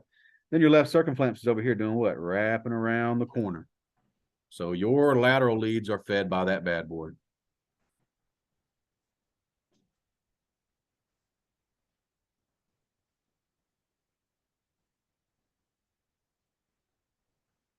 Everybody got your notes? Make it feeling good? Go back. This I'm not seeing a lot of morning. That's the morning, but So salt, pepper, ketchup, pickle, standard lead. V1, V2, remember septum is IC all leads. So V1, V2 comes right here. And that's going to evaluate the septum of the heart, which is the divide between left and right. V3, V4 evaluate the front of that thing because the heart's actually sitting in there like this. yeah. So that's the front of the heart right there. So let's get it more of that. So, and then the lateral portion will be this side over here. V5, V6, evaluating that lateral portion over here. Does that help? Well, I was thinking more of them one. The limb leads? They just give you kind of, let's put it simply, like the electrical energy, it gives it a place to bounce off of so I can get that view. It gives me an open panel to look at. So the limb leads will be the ones that allow me to have the larger view that I need to scope. Does that make sense? When you say lateral, does it necessarily mean left lateral or just both lateral? Most of the time it means just the left lateral. Because we don't evaluate the right side typically in the pre-hospital. You can do a right sided EKG, but again, that takes time. If you do it right side, it would still be the same. Like you said. Yeah, just On the right, flipped. okay. Just flipped. All right, now a dirty trick on how to remember reciprocal changes and who belongs to who. Pales. Pales. So how does pales work? Depending on where the ST elevation is, the reciprocal changes will be expected to appear in the adjacent zones. So an example would be what? A anterior MI would produce inferior changes and possible posterior changes. But since we don't evaluate posterior in the pre-hospital, you would not see those changes. You dig? An inferior MI will cause lateral changes, possible anterior changes. A lateral MI will cause possible inferior changes and possible septerior changes. That's how PALS works. PALS. I'll give you a minute to write your notes. And that's slide 387. 484. 480.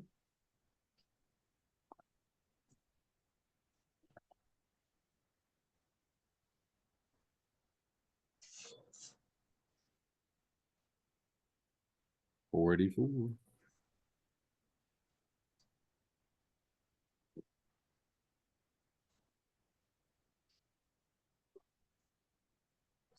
So Pales is a good trick. It does help.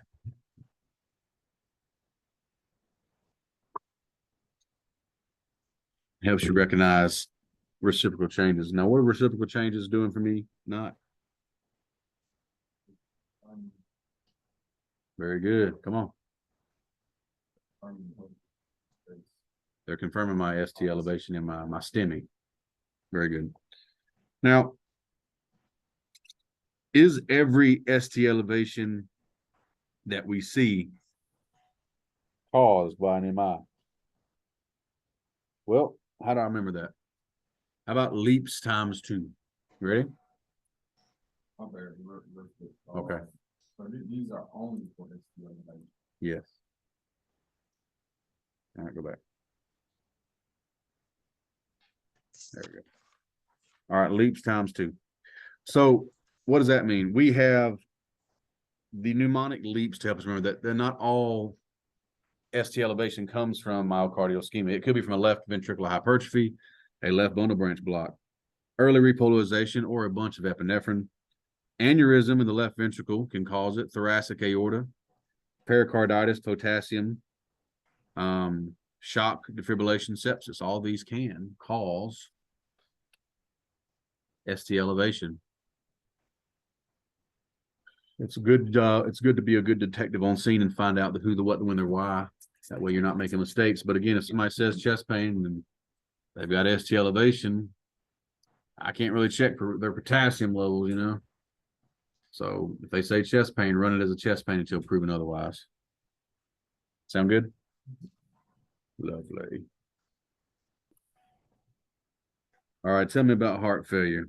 So we have the heart failing to meet the metabolic demands of the body, whether it is a left ventricular infarct that's damaged that tissue, or if it is some type of other arrhythmia created, or some type of obstructive structure that's in the way. So left ventricular failure, the ventricle fails as a forward pump, causing back pressure into the pulmonary circulation, resulting in pulmonary edema. Pulmonary edema would be what? All right, fluid overload in the lungs. Can you breathe through water? No. Can gas exchange occur? No. So how do we deal with fluid in the lungs? Push it out. Simple. What device? CPAP is the way forward. Number one cause of left-sided heart failure is a MI. Number one cause of right-sided heart failure is left-sided heart failure. The lungs are wet on the left-sided heart failure. The lungs are dry with right-sided heart failure. So right-sided, we have what? Right ventricle is unable to sustain with preload and backs up into the peripheral venous system. So what does that mean? Patient has a lot of fluid in places they ain't supposed to be. They got JVD, they've got the hepatojugular reflex, which is you can push on their liver and watch their JVD pop up. It's actually fun to play with on scene. And then you have patients with peripheral edema, where their lower limbs are usually what? Fat, swollen with fluid. And they have pitting edema as well, where you can push on it. Grades 1, 2, 3, and 4. You can push on it, and there will stay a dent there for a little while. Next, we have the ascites, which is pretty much the big beer belly, right? It's like a big fluid-filled gut. And sacral edema is what? Fluid in the butt. Sacral edema. Yeah. So, number one cause of right-sided heart failure is left-sided heart failure. Could have been a right ventricular infarct, tricuspid valve damage, pulmonic valve damage, or a pulmonary embolus. A PE can cause right-sided heart failure. So left-sided heart failure will also see signs and symptoms of it. Left-sided will be what? Cyanosis. Patient has trouble breathing. Tachycardia. Why would the patient be in tachycardia?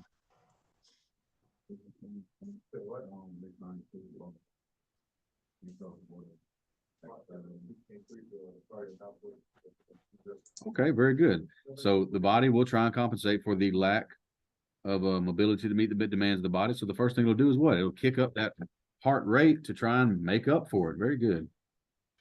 Impressive. So next we have noisy labored breathing with rales and coughing. So what does that sound like to you? Fluid or foams down there. So we're going to have that wet gross lung sound going on. It's not pleasant. And then we will have the coughing, because a lot of that fluid will be, trying to move its way up, right? Because of the cilia.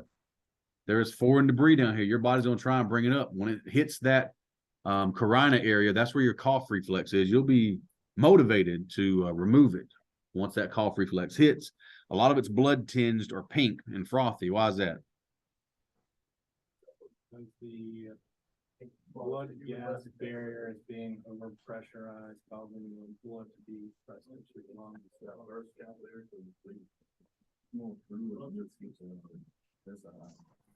So we're creating foam because of what? Air in the blood keeps them. And then the patient could develop a gallop, which will be S what? S3. Why S3? What does a gallop sound like?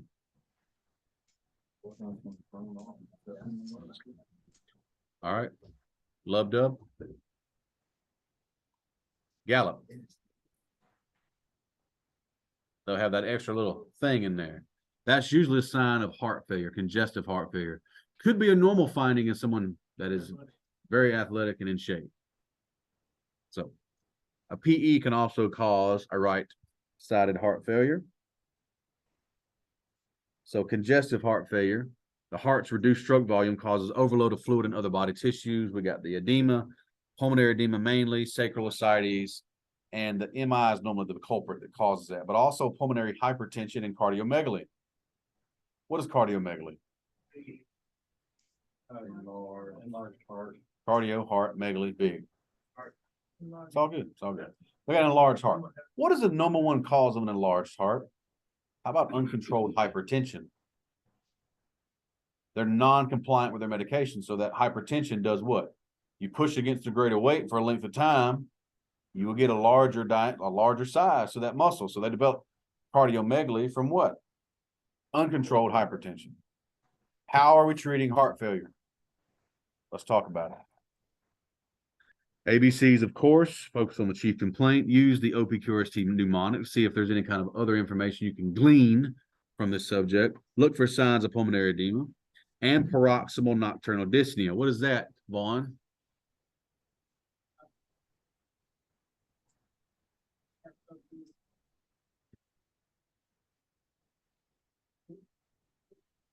They cannot lay flat. Every time they try and go to sleep, they have dyspnea. They cannot breathe. This is a person that sleeps at a 45-degree angle, and they also probably sleep with a bunch of pillows or in the chair. I like it. No. That's right. All right, so they may be unresponsive. In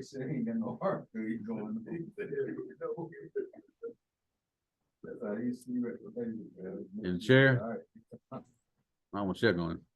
No, yeah. That's a station specific thing. Yeah, you don't trust in beds? Fair. Yeah. Hell yeah. All right, so tell me about it. Look for signs of pulmonary edema and determine current medication lists. Are they on cardiac medications? Do they have a history of possible previous MI? They can present with unresponsiveness, altered level of consciousness. A lot of times they call us for what? Difficulty breathing. Why? There's fluid in their lungs. They can't perform gas exchange. So labored breathing's most common symptom of CHF. Frequently assume the tripod position. What's that, Gabe? Yeah. Hands on your knees. Hands on your knees. Thank you for demonstrating that. You got all week? Got bills. Also, we'll see color changes, pallor, diaphoresis, modeling, and cyanosis. Now, modeling, I kind of got into an argument with an EMT class the other day about this. Everybody's aware that modeling is what, like a tall tale sign of a cardiac issue, right? If you see the term modeling, you're all geared to go cardiac issue, right? Why is that? Some sort of confusion problem. Some sort of perfusion problem. Thank you. Thank you.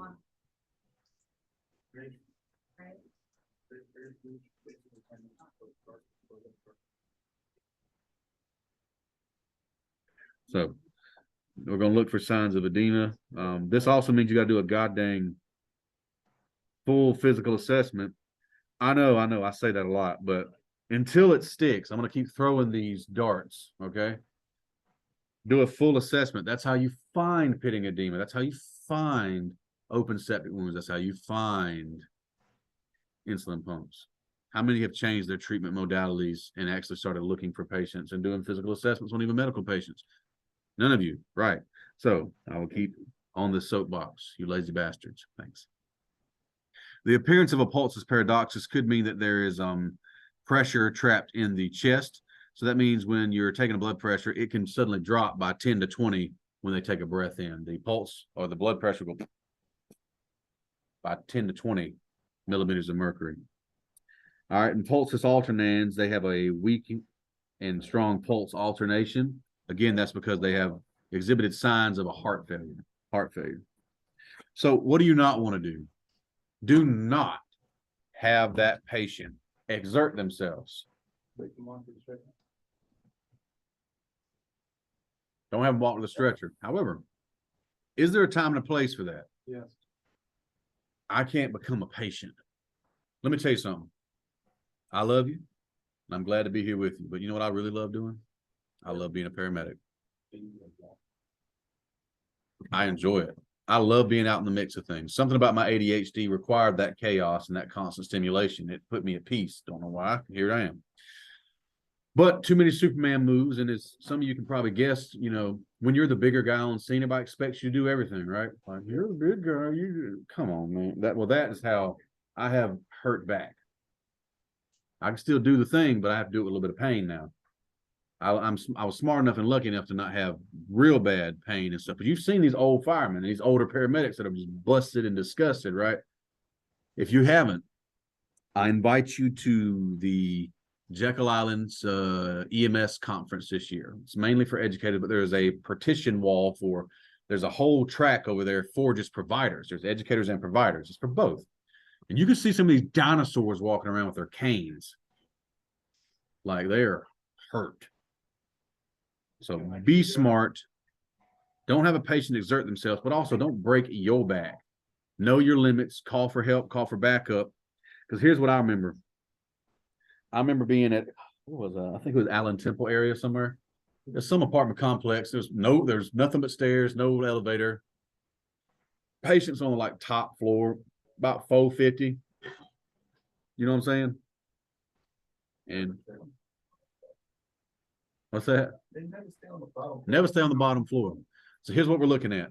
A lady in the bathroom, 450 pounds, lay on the ground. Can't breathe. And you can hear the gurgling when I walk in the room, like I can hear the wet lungs when I walk in the room. So it's me and my little partner. Y'all met him, some of y'all? Rusty? You met Rusty? Is he particularly a physical specimen? Or is he kind of sprightly? Right, he's sprightly. And guess who ain't showed up yet? You. So the patient's deteriorating. What do we do? What do we do? I try to treat him right there, but I can't do it inside of a bathroom. So somebody's got to get up under them arms, right, and pull 450 chunky butt out of that room, right? So I felt something pulling that day. Very next call was a psych patient that was a handful. What you got? Can we use, that's a fireman thing, but I'm talking about strictly in EMS. Can we use webbing and make ours and get the big people out? Why not? No, I don't know, that's why I'm asking. Why not? Here, might be it is your responsible, scene. No, it's your scene. Whatever you got to do, So we can. get creative. I had to create a trach mask out of a damn O2 tubing one night with a pocket knife. You make things happen for your patient. Don't go out here practicing medicine without a license, but using some kind of like webbing to help you move a patient, that's fine. I didn't know I could do that at Brady versus at Pfizer. You grab beer, you gotta make it. Okay, something like that. Yeah, like, put them up on the. Y'all got mega movers? Grab a seat. Oh, it's two of y'all talking, y'all are both saying something important, don't you? It's like, but if you off the bed, that's what I'm saying, we usually let it put it like that. And then, okay. That way you don't have to replace it. But to the point,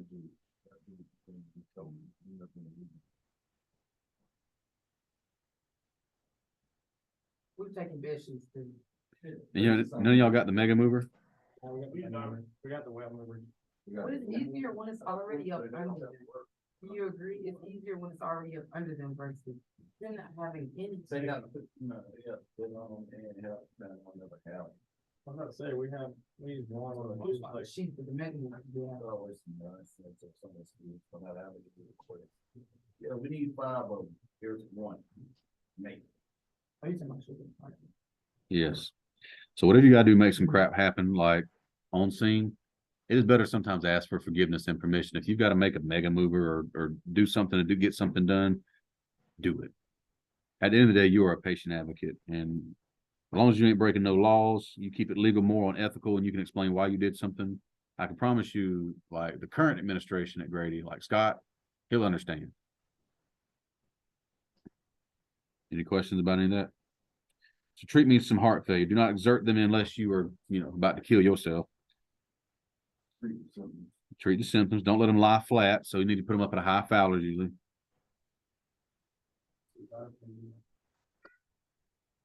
CPAP's a great idea.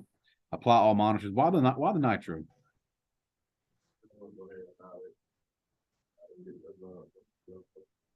It's a good idea. I also want to take some workload off the heart. Nitro for CHF takes workload off the heart. Now, they got to have the blood pressure to take it now. But if they have a good blood pressure, they can have the nitro. And then you can talk about the CPAP. Now, what's the danger of CPAP and why do I need a certain blood pressure to give it? What do you think? Well, because it causes a negative response that decreases the blood pressure. All right, so that extra pressure in the chest will compress the vena cava and decrease right-sided blood return to the heart, and that blood pressure will fall. How about no? They're ready to die. What's Sorry, the blood no. pressure for the CPAP? What's the? Let's do 100 systolic. Awake and alert. Awake and alert. Why? Is CPAP going to be a ventilation technique? No, it is all oxygenation. If you lay them flat, a lot more alveolar surface area will be filled with fluid. So sit them up, put them on CPAP. But if they're unresponsive or altered, they can't have it. They might be buying a tube very soon. And I did explain to you why before we didn't have CPAP, we used to do that nasal intubation to where they'd be conscious and alert, and then you would bag them through that. That was CPAP that we had during back in the day. So CPAP's very effective with acute congestive heart failure and can often prevent the need for endotracheal intubation. If the CPAP ain't working, or if you don't use it quick enough, or blah, blah, blah, blah, they're going to get a tube. A lot of times these patients deteriorate, and when they go down, it's like that. It ain't no in a few minutes thing. It's like, oh yeah, I'm just having some trouble. It's gone. Like that. So how aggressive should you be on scene? Extremely. You know what I'm carrying with me to difficulty breathing calls? The airway kit with what? CPAP, all the drugs. I don't go bear hunting without the right tools. What you got, buddy?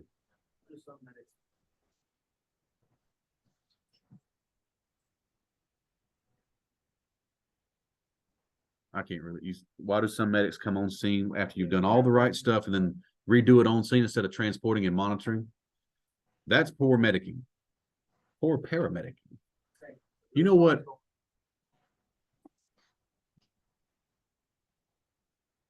Dying right there. They might not just trust him. Oh, it's Gabe. I'm kidding. Is it your delivery? No, I think delivery is the fact that I'll be on scene, you see how difficult it is. I think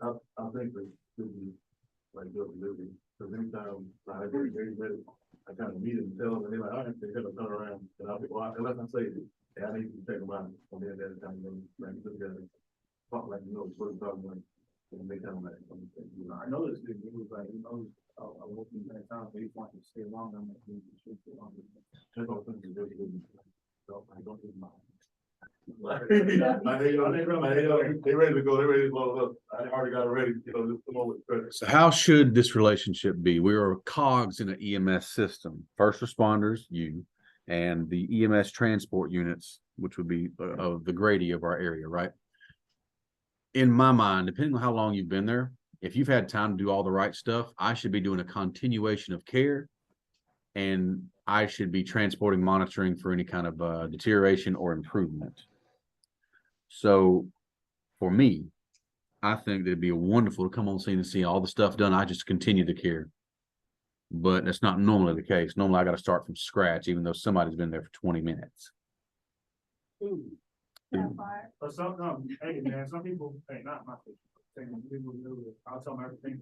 Well, Gabe, I can tell you have a lot of pride in your job. You love being a firefighter. You like serving the community you're in, and you care about that community. Therefore, you do a service of excellence. And They still want to be on 10, 15 minutes. And they die right there. I do more fucking work. No that shit is. yeah, Sorry, but I've had already 4 times. no, passion's important. I like it. So, can I control everybody else? Vaughn sucks. You agree? There's no need for me to sit on scene. Why don't I give her my report and everything? She's like, I appreciate it. You know, you got to get out of there because the patient's probably deteriorating because he done touched them. Hell yeah.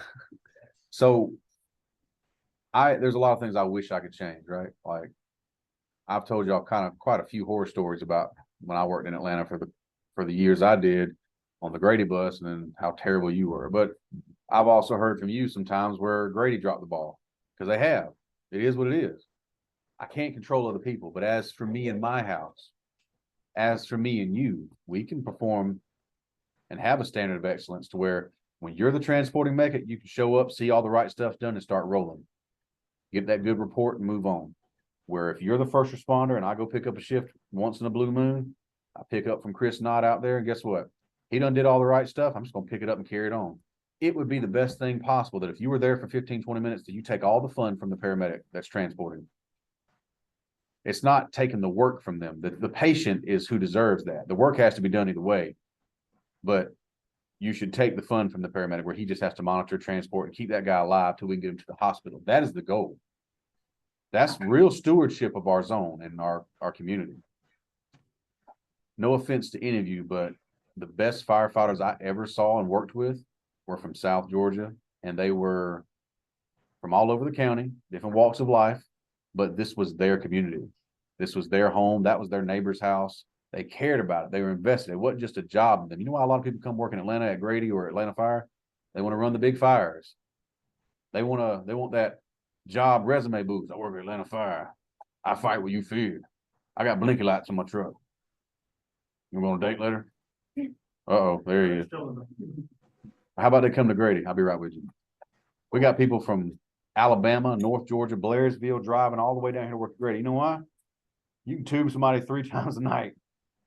They don't care about the community. So while you're here, invest in it and adopt it as your own. That's the only way to have ownership and buy-in. I'm sure you've all heard a pride and ownership speech at the fire department before, right? I don't need to repeat it. Well, every now and then you should repeat it to yourself. Walker, what you got, buddy? Piggyback off me. Let's go. I mean, I don't, maybe some people, they want the man or whatever.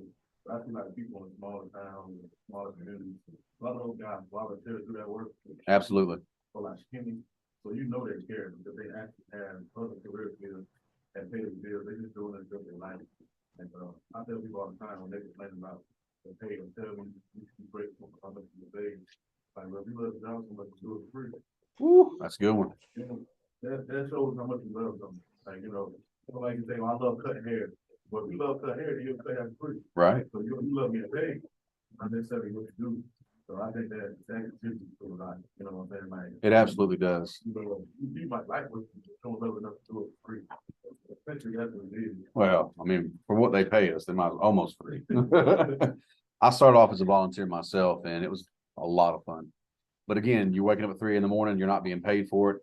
I think we got like $15 a month. I mean, but that was really just like, I forgot what it was for. I don't even remember what the term was, but, and the training was like, it wasn't even NPQ 1 at the time. It was like, it was called Mod 1. It was like it was old. I told you I've been around a while since I was 18. I didn't do NPQ until like I went to the career fire department because I was like, this stuff's fun. And women like me in this shirt, so I'm gonna do it. So you find your motivation, I find mine. What'd you call me? What you say?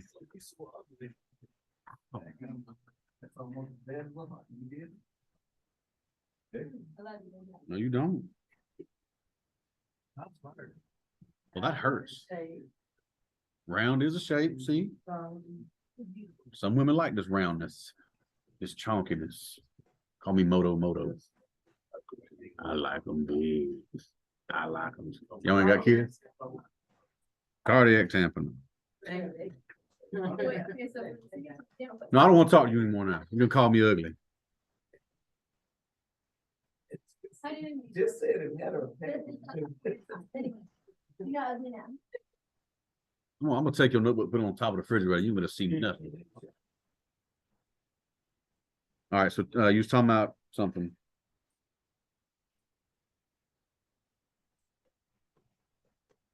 You can, it's an option if they have pulmonary edema, but it's not going to work very fast and acutely. It's going to take about 30 to 45 minutes to kick in, and then they're going to piss everywhere if you ain't got them by a urinal or a bathroom. And the second thing is that it's a non-potassium sparing diuretic, which means it's going to steal a lot of that potassium out.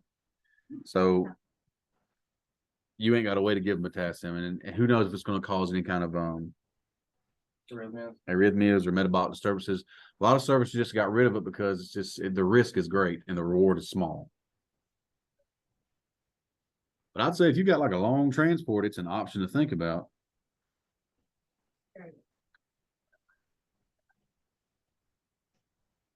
What? Y'all carry it, I know, but so does AMR, but how often do you use it? And again, it's going to take it 30, 45 minutes to work, depending on the patient's metabolism, how fast they can burn through it. I need something right now. Best thing I got right now is CPAP. Diesel. Injection. All right, so a tamponade is excess fluid inside the pericardium. Can cause chest pain, dyspnea, or just discomfort. We're also looking at it as it's going to be considered an obstructive shock. Obstructive shock. Now, it can most likely be caused to trauma. It can also be caused by CPR. What? CPR can cause it? You got them back. Oh no, they're going away again. Why? Cause the tamponade.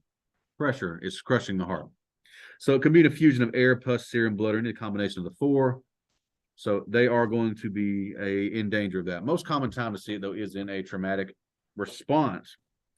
Can lead to death, usually does, unless you act and recognize quickly and they get to the ER and can receive a pericardiocentesis, where they insert a needle in the patient's chest and remove that excess fluid. What's going to happen is because it's shock, they're going to start having narrowed pulse pressures. They're going to have a pulsus paradoxus because the heart's being put under stress. And then they're going to do what? Cancel Christmas is a good idea. They're going JVD is a good one, and their blood pressure is going to fall. The heart zones become muffled. Why? Have you ever tried to yell underwater? O2. So when that occurs, they are going to be experiencing muffled heart tones, JVD, and hypotension. That is a sign of Beck's triad. Next, we're going to have an EKG change that can occur. Now, this EKG change is called electrical alternans.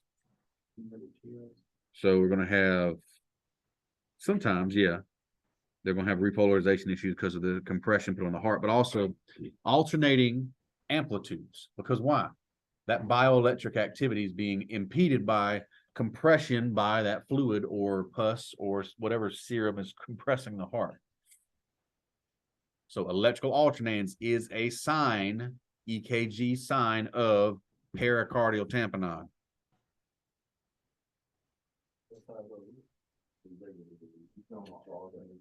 I thought it was just gonna cause like different amplitudes. I don't see how it would be rhythmic. So it will continue to be regular amplitudes. Yeah, so tall, short, all over the place. Because the amplitude, the electrical spike's gonna be all over the place. Ish, yeah. Yeah, that's not the regularity of the impulse is not changing at all. It's just the amplitude. And so what the amplitude represents the QRS, right? It represents like what the Just the amount of electrical discharge created by the depolarization of the ventricle. They're going through a 5 steps. What will we do? Thank you. So- Past 2 weeks, now you wanna take that. You know what? How about that? Keep it moving. Yeah. So it's a little bit more advanced right here, but you can see that there's everything's pretty much normal there, except the EKG voltage is higher and lower, higher and lower. So the alternating current is that it's just it's taller and shorter. It's just a sign that is given over to alternans. But it's still silent. It's still sinus rhythm with electrical alternans. It's not a beat itself. It is a sort of ectopy or arrhythmic presentation that occurs when the heart's being compressed and that bioelectricity is impeded from reaching its destination. That makes sense? Ish.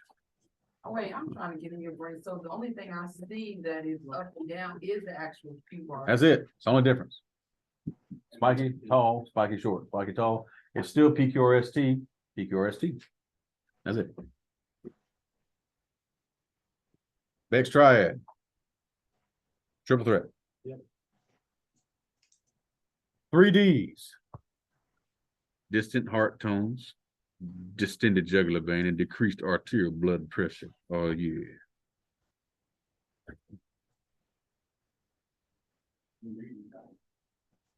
Indeed.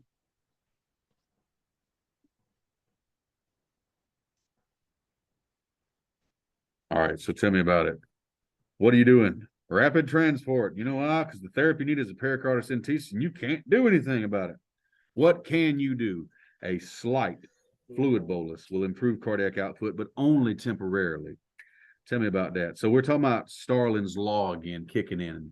To a point, a slight fluid bolus can increase the contractility by forcing a what? Heart to expand harder and contract harder. That'll augment the blood pressure enough where you could buy them some time. We're talking about like a 5 ml per kg bolus, but it's small. Say that again. Hyperoxemia could cause visit contraction. If this causing from a bleed, I don't see how it'd make it worse. Hyperoxemia, hyperventilating the patient. I don't see it hurting them. But right now, their main problem is just the obstruction of the sac, squishing the heart. There's nothing they need more than the centesis, but I don't think the O2 therapy will hurt them. The only thing that'll help them will be a slight fluid bolus to just move that blood pressure along. But honestly, you're only buying them time. Believe it or not, also when you do a tension pneumothorax and you've got that needle chest decompression, that's only going to buy them 15, 20 minutes. So what's going to happen is it's going to retension and bend that little plastic straw. This will only buy them a slight time frame, but that might be enough. That might be enough. So that EKG reading, over a period of time, we started changing. Yeah, Like drastic. yeah. I've had tampons. I've never seen it.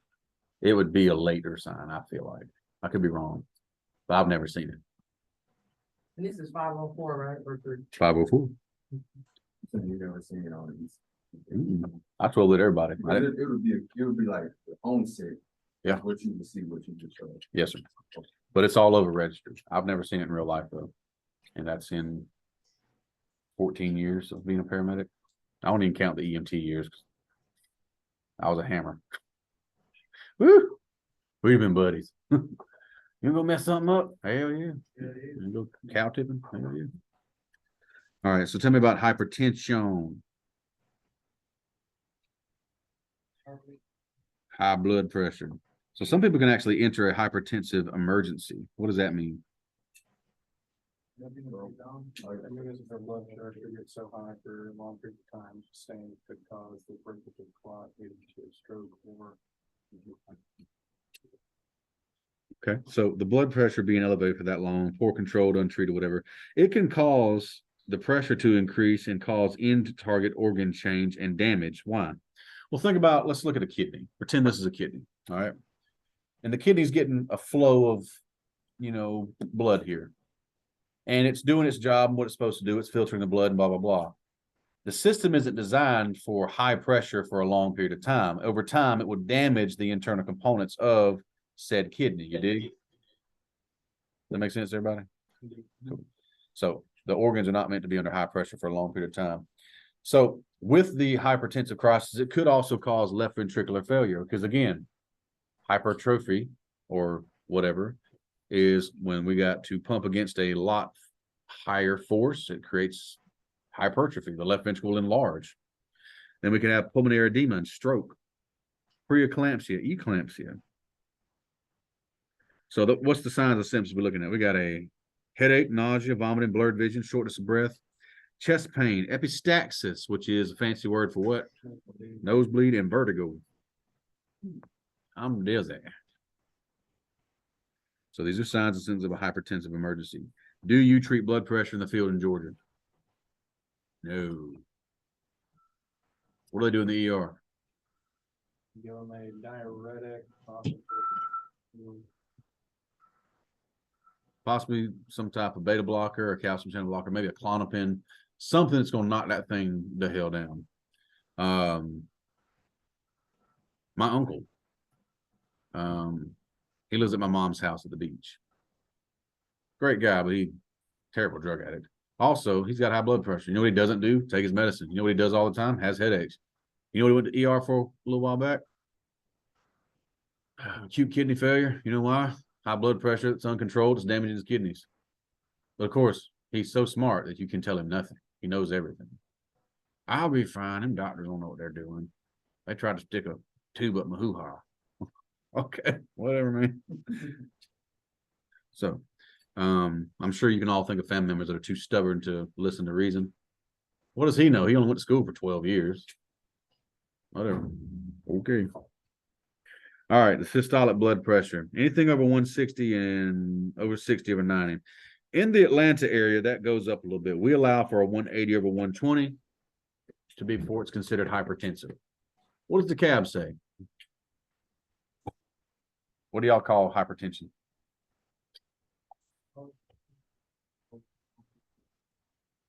Okay, so y'all got similar protocols to us then.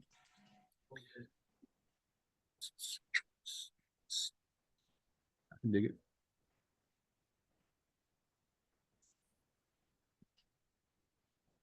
So how do we deal with hypertension in the field? You don't. You can do more harm than good. So keep the airway open, provide ventilation, keep them comfortable. If they're a pregnant patient, put them on their left side, transport quietly and smoothly. If they have hypertension as a pregnant person, you might want to consider they are in preeclampsia, and you might want to think about a mag drip.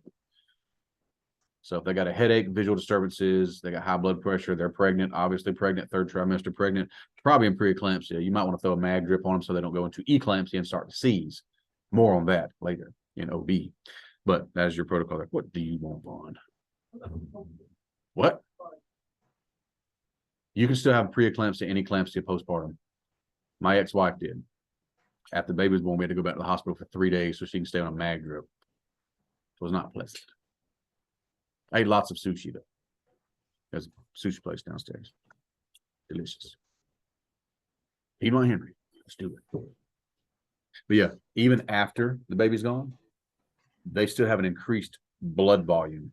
Because when a woman gets pregnant around especially toward the end of the third trimester, they get about 40% more blood volume than they normally would.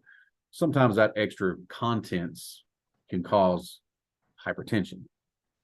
So even after postpartum, they can have eclampsia, preeclampsia. Dead set.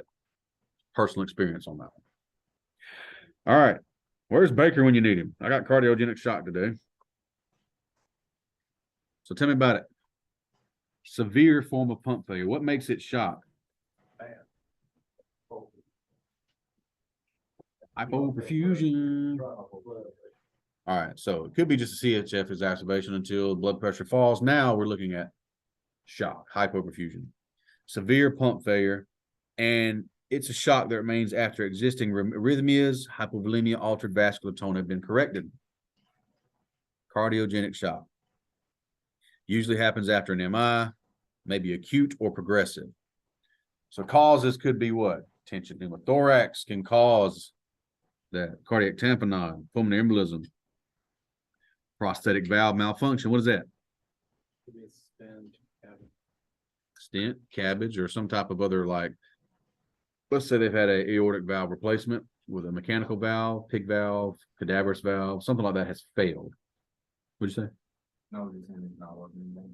No, they don't, the shelf life, I mean, and of course, if you use a cadaverous valve or some type of other, they've had some kind of organ replacement, they're going to have to be on like some type of medications so their body can accept that foreign object there.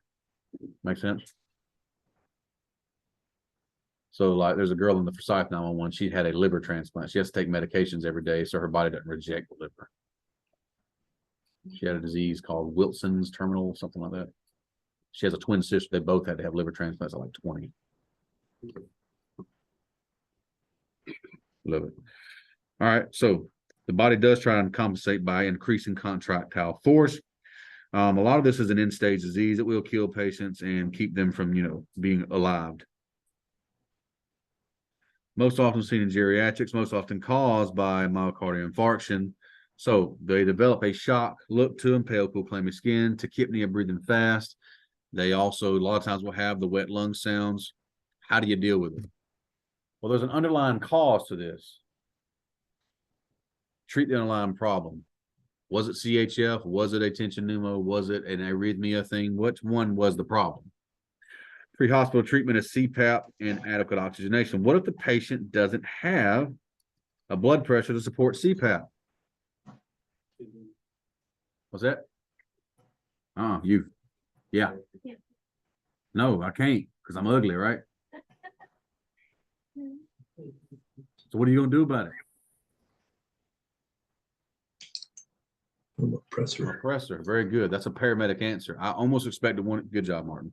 I almost expected when you say a fluid bolus, it would not work for this patient, would make things worse. You don't have pulmonary edema, but now you do. A pressor is a great idea. So place the patient on a pressor drip. Which ones do we carry?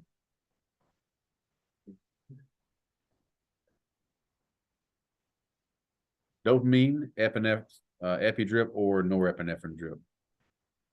I like it. I like it. All right, so treating cardiovascular diseases is about 45% of our job, especially here in the Atlanta area. Is it always valid? No, it could be guys full of crap. Can you take that chance? No. So develop a rhythmic and systematic way to treat these patients. Do the right thing the right time every time, and don't veer from it. The only time you veer from it is when it's harmful to a patient. And or if you have a atypical situation that requires you to creatively think and use that functional intelligence that we develop here in our program for you to advocate for your patients. Such as we said earlier, you don't have a mega mover, make one. Use some sheets. You don't have a pelvic binder, make one out of sheets, make one out of something. What if your partner didn't bring the splinting equipment? Make one out of something. I've seen somebody use a broomstick as a rigid splint for a broken leg, and it worked. The goal only is what? Don't allow the thing to move anymore to prevent secondary injury. So find what works for your patient, do what's right by them. And that's going to be cardiology 4 for the day.